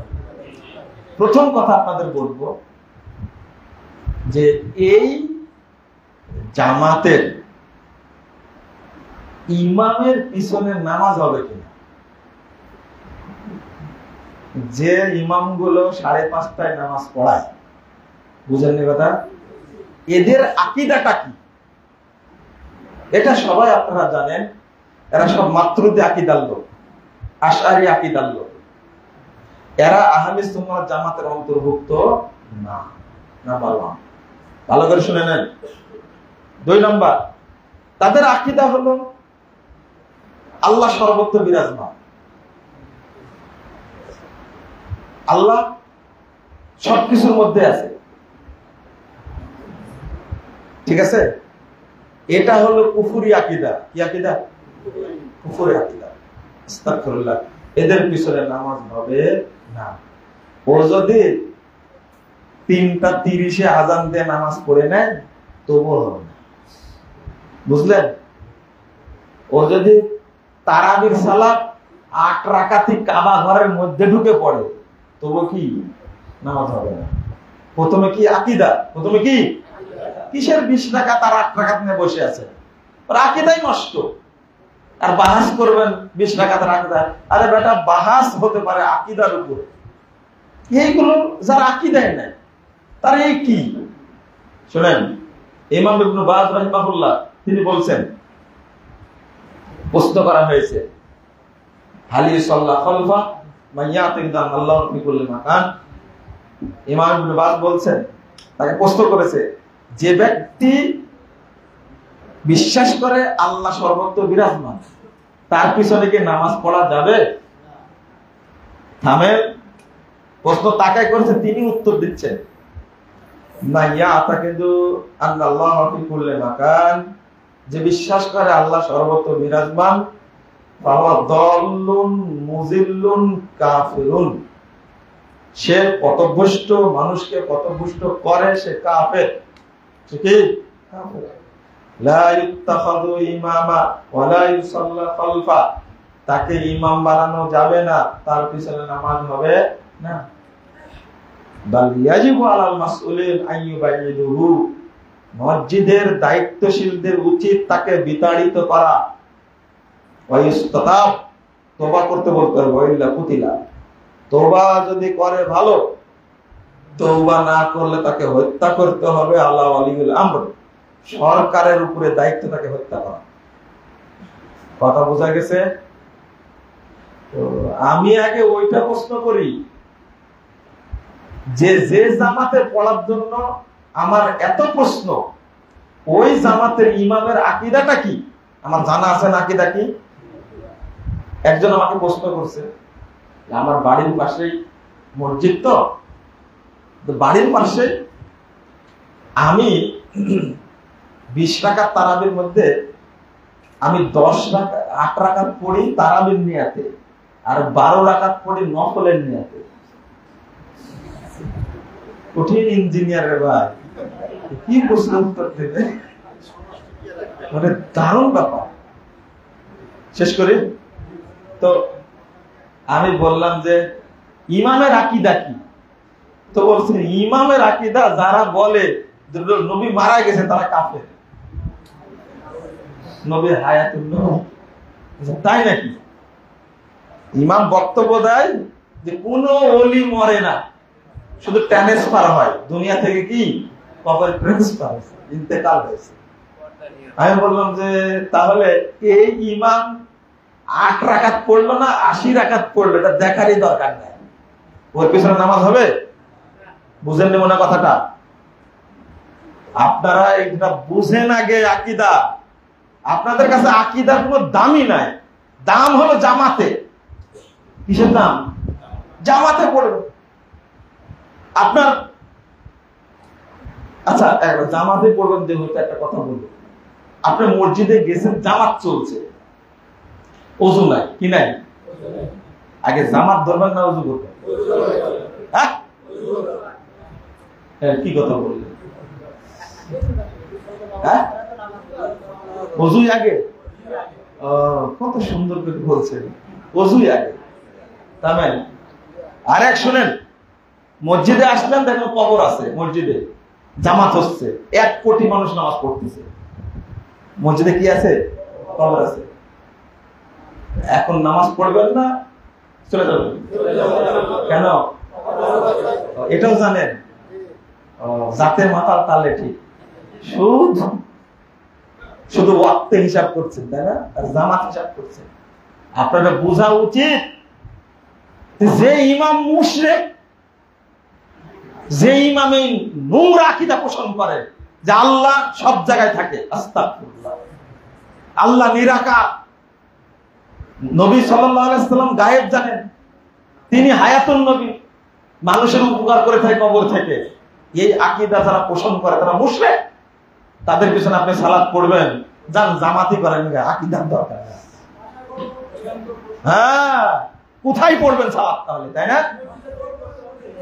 হাদিস দলিল নেন, মসজিদে একা একা পড়বেন, কোন আপত্তি নেই, যদি কবর থাকে পড়া যাবে না।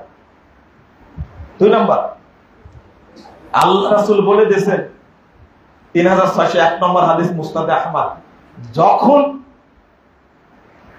আল্লাহ রাসূল বলেন ইন্নাকুম সাতাদরিকুনা আকওয়ামা, অনেক দল পাবা ইউসাল্লুনা সালাতা বিগাইরি ওয়াক্তিহা ফাইদা আদরাকতুমুহু, তারা সালাত পড়বে ওয়াক্তকে মেরে ফেলে দিয়ে, যখন তোমরা তাদেরকে পাবে ফাসাল্লু ফি বুয়ুতিকুম, তখন তোমরা তোমাদের সালাত বাড়িতে পড়বে। কি এরপরে বলছেন তুমি তোমার কাজে চলে যাবা, তুমি তোমার কাজে চলে যাবা। আর যদি মসজিদে থাকো আর একামত হয়ে যায় তা তাদের সাথে পড়বা। তাহলে এবার বলেন জামাত জরুরি না ওয়াক্ত জরুরি? তবে যেখানে আউয়াল ওয়াক্তে সালাত হচ্ছে ওই জামাতে না আসলে সালাত হবে না। যেখানে ইমাম সঠিক, আকীদা সঠিক, সালাত হচ্ছে আউয়াল ওয়াক্তে জামাতে, ওখানে জামাতে না আসলে মুনাফিক আপনি। ওখানে সালাত না পড়লে সালাত হওয়ার সম্ভাবনা নাই। বলেন ক্লিয়ার? আমার বাড়িতে গরু তো ধরা পড়লে ইসলামের দৃষ্টিতে কেমন থাকে? কি গরু চোর? গরু চোর ধরা পড়লে হাত কেটে দিতে হবে,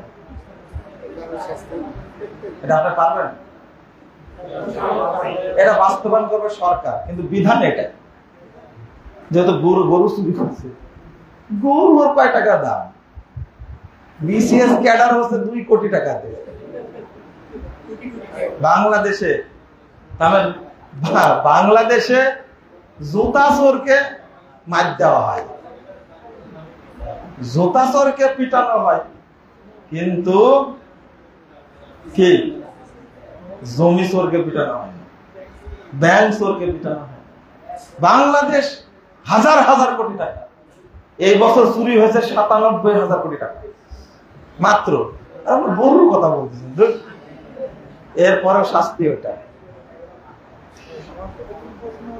হ্যাঁ, কোনো ব্যক্তি যদি অপরাধের উদ্দেশ্যে কোন স্থানে গমন করে, ফর এক্সাম্পল চুরি, ডাকাতি, রাজনীতি, বেদাতি, এরকম করার উদ্দেশ্যে সে গমন করে, প্রতিমধ্যে সে ওখানে পৌঁছাতে পারে না, কিংবা যে কোনো কারণে সে অপরাধ সংগঠনের সাথে জড়িত না হতে পারে না, হয়তো বা সেখানে বেদাত অনুষ্ঠান হয় নাই, কিংবা সেখানে যে চুরি করতে গেছে চুরি করতে পারে নাই পুলিশের হামলার কারণে, তো সেই ক্ষেত্রে কি তার গুনাহ লেখা হবে? আর এই ব্যাপারে কি তাকে তওবা করতে হবে কিনা, এই এর বিধানগুলো লেখা হবে না, লেখা হবে, তওবা করা লাগবে। তার উদ্দেশ্য ছিল সে বুঝতে পারছি উদ্দেশ্য। হ্যাঁ, আরেকটা মানুষ 2012 সালে আপনি আমার দেশের বাড়ি শিয়ালদহ, ওখানে মাহফিল করছিলেন, আমরা ভলেন্টিয়ারে চাইতেছিলাম, আপনার বক্তব্যে ছোট্ট একটা অংশ বাদ করছিল, তো ওই বক্তব্যটা আমার এখনো মানে ইয়া লাগে। আপনি বলছিলেন যে ইমাম আবু হানিফা এরকম বলছিল যে হাদিস পেলে এটা ওয়ালের সাথে ঘুরে মাঠ, এই বিষয়টা একটু বিস্তারিত বলবেন। এখানে আমার একটু ঝামেলা আছে। বিস্তারিত কি বলা যাবে? আচ্ছা ঠিক আছে, এটা ইমাম আবু হানিফার কথা না, এই অংশটুকু এটা কাটা যাবে কেন? এটাই উত্তর দিয়ে দিই, এটা আল্লাহ রাসূলের ছিল, এটা কাটা যাবে না। বুঝা গেছে?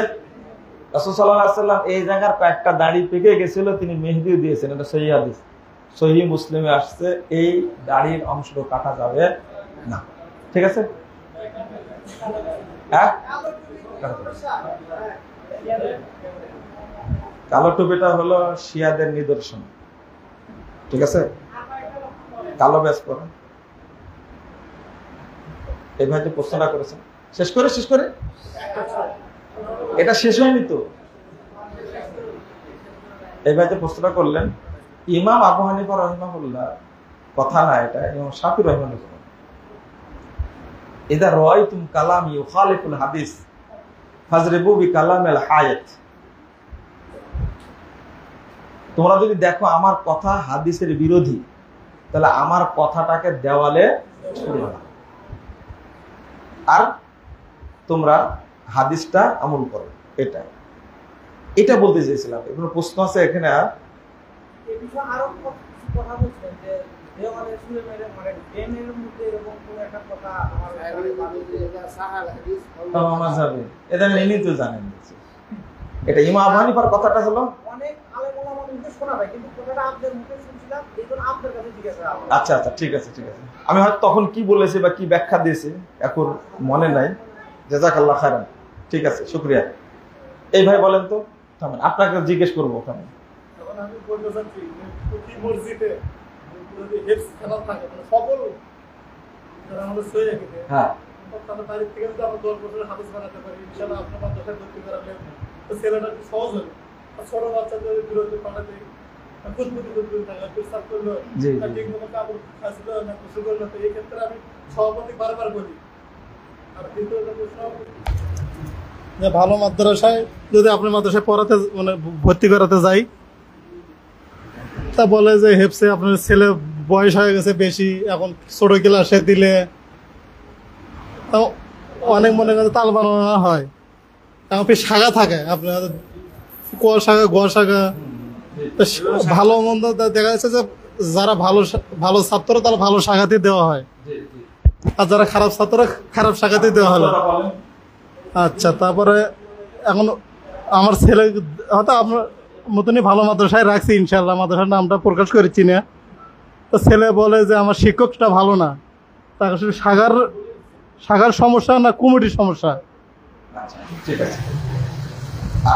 আরো একটা কথা বলে, আমার সন্তান হবে, আর একটা ছেলে হোক আর মেয়ে হোক, আমি ইনশাল্লাহ হাফেজ বানাবো ছোটটা।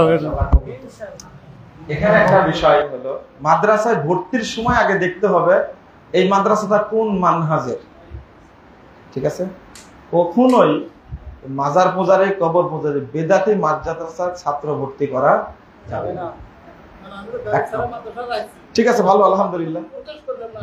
আচ্ছা আচ্ছা, তার এখন এরপরে অনেক মাদ্রাসা আছে যারা আহলে হাদিস মাদ্রাসা, অনেক সমস্যা আছে।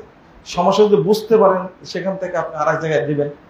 আর আপনি যে কথাটা বললেন যে প্রত্যেক মসজিদে হেফজখানা থাকা উচিত, এটা আমার আজ থেকে 30 বছর আগের কথা। প্রত্যেক মসজিদে কি থাকবে? হেফজখানা থাকবে, দায়িত্ব নিবে। আমাদের প্রতিষ্ঠানটা শুরু হয়েছিল হেফজ দ্বারা, বুঝতে পারলেন? দীর্ঘ 5-6 বছর এই আমাদের লোকজন এই 50-60 জন ছেলেকে তারা এলাকার মানুষ খাওয়াইছে, তারা বোর্ডিং করতে দেয়নি। এটা মহব্বত তাদের প্রতি। আজকে বড় প্রতিষ্ঠান হয়ে গেছে, আলহামদুলিল্লাহ। তা আপনারা এটা করবেন। এটা আজকের কথা না, বহু আগে বলেছি। প্রত্যেক এলাকায় যে মসজিদ আছে, এই মসজিদে একটা করে হেফজখানা করতে হবে। 3 জন টিচার রাখলে যথেষ্ট। 2 জন হেফজে থাকবে, 1 জন বক্তব্যে থাকবে। ওকে, আলহামদুলিল্লাহ। আচ্ছা, আপনি বলেন তো, এই ভাই বলেন, একটু আপনার ধৈর্য ধরেন। আমাদের গ্রামে গত কিছুদিন আগে, অর্থাৎ কুরবানি ঈদের পরে সোমবারে একটা লোক মারা গেছে, মহিলা। কিন্তু তারা কবরে নামাইছে, ওনার মারা গেছে রাত 11টার দিকে, মাটি হয়েছে সকাল 10টার দিকে। তো মনে করেন যখন কবরে নামাইছে, জানাজা হয়ে গেছে, কবরে যখন নামাইছে, নামানোর সময় দেখা গেছে মনে করেন টয়লেট। তা এই ক্ষেত্রে আমাদের করণীয়টা কি? এরকম 2-3 জনের ক্ষেত্রে হয়ে গেছে। আচ্ছা, বুঝতে পারছি। কবরে নামানোর সময় এটা দেখা গেছে, বা বন্ধু মানে পাশে এরকম বুঝতে পারছি। ওইভাবে দাফন করে দেবে।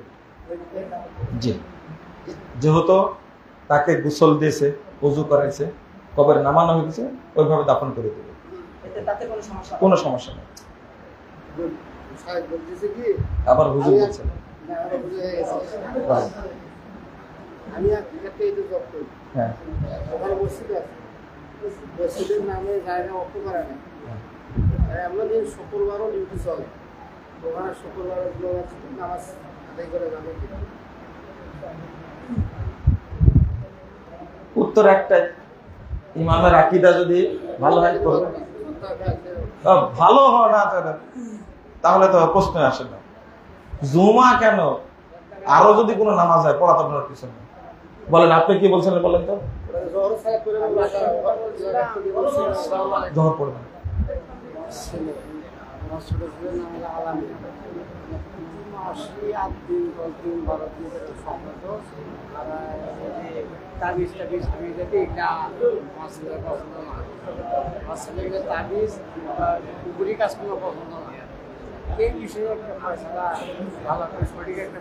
আচ্ছা আচ্ছা আচ্ছা ঠিক আছে ঠিক আছে। আপনি আপনি আপনার ছেলের প্রথমত চিকিৎসা করাবেন আর দুটো আমল শিখাই দিই। সেটা হলো সকাল সন্ধ্যায় সূরা ইখলাস, ফালাক, নাস এই 3টা সূরা পড়তে বলবেন। রাত্রিতে শোয়ার আগে অবশ্যই যেন সূরা ইখলাস, ফালাক, নাস 3 বার করে যেন পড়ে। হ্যাঁ, এই আমলটা করতে বলবেন কন্টিনিউ, ইনশাআল্লাহ ঠিক হয়ে যাবে। আর সবাই প্রশ্ন করবেন, এখন সবার উত্তর দেওয়া যাবে না। লিখিত, আচ্ছা লিখিত দিন।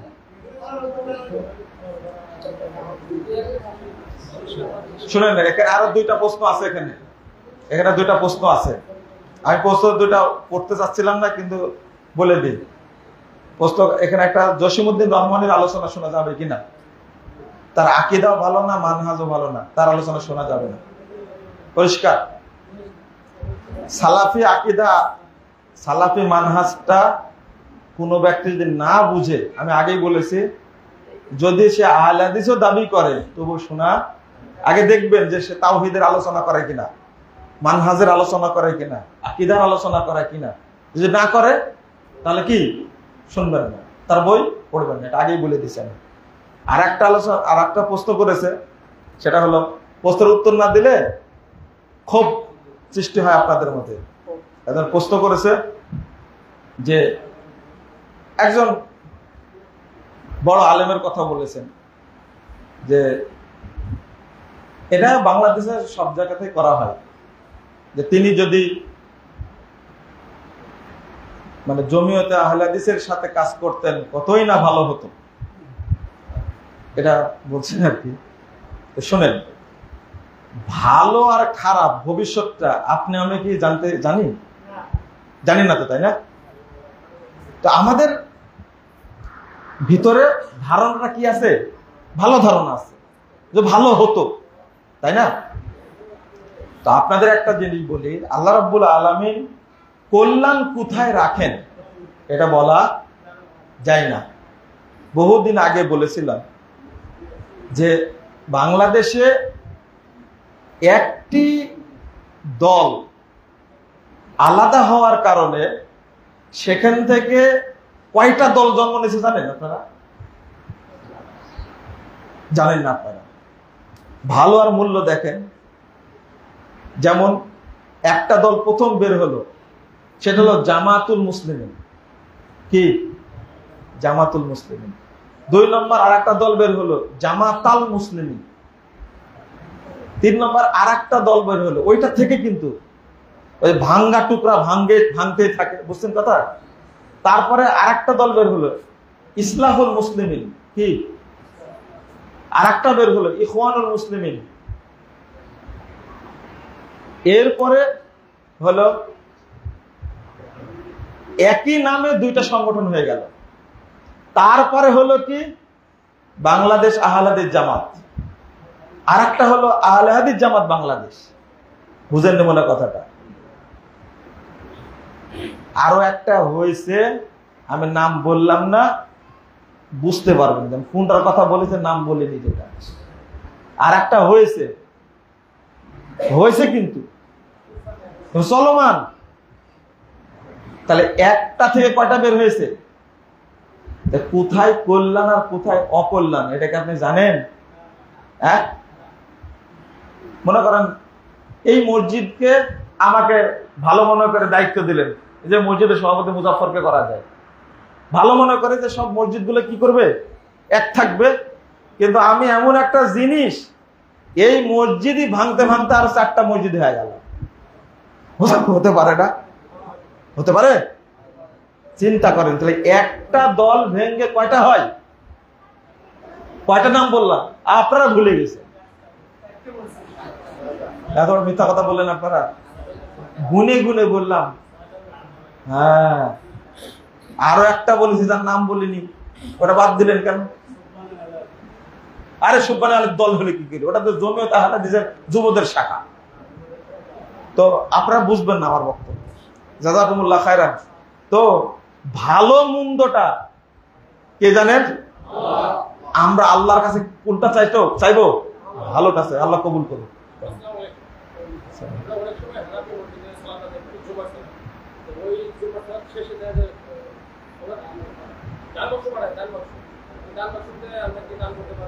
ঘুরে তো একই কথা আসে, গেলেন কেন এই মসজিদে? আপনি আগের বক্তব্য শুনেছেন? ওই ইমামের আকীদা যে এতই খারাপ যে আহলে হাদিসদের কাফের বলে। আহলে হাদিস মসজিদ পুড়িয়ে দেওয়া বিশ্বাস করে তারা। এই যে পাবনা সুজানগর কারেন্ট এই মসজিদটা তৈরি হচ্ছিল, বন্ধ করে দিছে। ইমাম পরিষদ আছে একটা, উলামা পরিষদ। আমার এক মুরব্বী মরে গেছে, এক আলেম বলেছে, এই দেখো ইমাম পরিষদ বলিস কি করে, এই ইবলিস পরিষদ এটা। আমি বললাম বলেন কি? মরে গেছে মুরব্বী, বাস্তব মুরব্বী মরেছে, একে ইমাম পরিষদ বলা যায়? যারা মসজিদ বন্ধ করে দেয়, মসজিদ ভেঙে দিতে চায়, কত মন্দির হচ্ছে, গির্জা হচ্ছে, কোনো সমস্যা নাই, সিনেমা হল হচ্ছে, কোনো সমস্যা নাই, মদের ভান্ড হচ্ছে, কোনো সমস্যা নাই, মসজিদ তৈরি করলে সমস্যা। আহলে হাদিস মসজিদ, এই সমস্ত লোকদের পিছনে সালাত পড়েন, আবার প্রশ্ন করতে আসছেন। জহর পড়বেন, আশেপাশে মসজিদ নাই, কি পড়বেন? জহর পড়বেন, মসজিদ নাই, একা একা জুমা পড়া যায় না। বুঝেননি কথা? এটা কিন্তু আপনার উপর রেগে গেছে তাই মনে করছেন? এটা আহলে হাদিসদের উপরে রাগ আমার। আপনার শরম হবে কখন? লজ্জা হবে কখন আপনার? আহলে হাদিস মসজিদ পুড়ায় দেয় যারা, আহলে হাদিস মসজিদ যারা বন্ধ করে দেয়, ভেঙে দেয়, তাদের পিছনে নামাজ হবে। এটা কোন শয়তান বলেছে আপনাকে? চ্যালেঞ্জ আমার। এই সমস্ত কুফরি আকীদা, শিরকি আকীদা লোকের পিছনে সালাত হবে না। আহলে হাদিসদেরকে কাফের মনে করে, কাদিয়ানি বলে, তাদেরকে শিয়া বলে। আর এই সমস্ত ইমামের পিছনে নামাজ হয় কোনোদিন? প্রশ্নই আসে না। হ্যাঁ,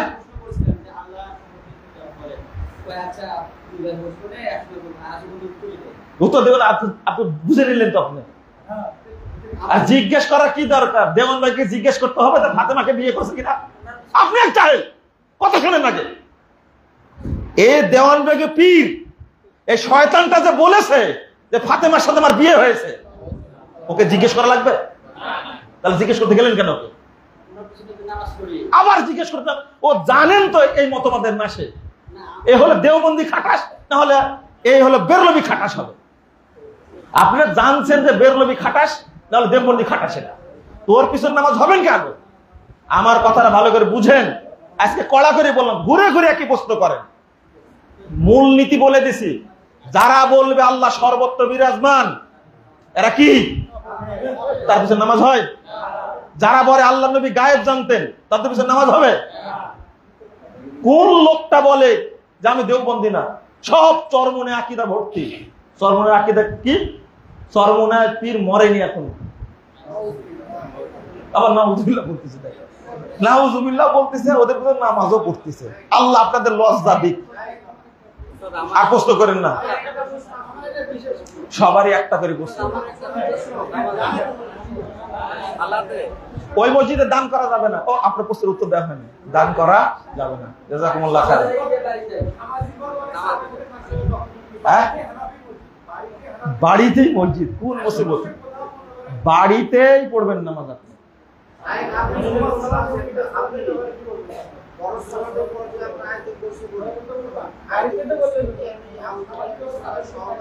না না, আউযুবিল্লাহ বিসমিল্লাহ সব পড়তে হবে। এটা জিকির, শুধু শুরু করতে হবে।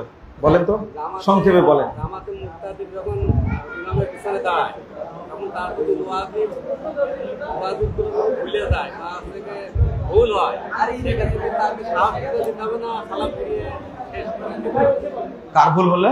মানে মুক্তাদিরের ভুল হয়, ওয়াজিব ছুটে যায় অথবা ওয়াজিব ভুল হয়, মুক্তাদিকে আলাদা করে পড়া লাগবে না। না না না, ইমামের সহযোগিতা যথেষ্ট। হ্যাঁ, বাড়িতে গেলে হবে না, না হবে না, কসর হবে না। তো পথে হবে, পথে পথে বাড়িতে পৌঁছতে আর হবে না। হ্যাঁ হ্যাঁ, কসর করবেন না, না জমা এবং কসর করবেন। আসসালামু আলাইকুম। হ্যাঁ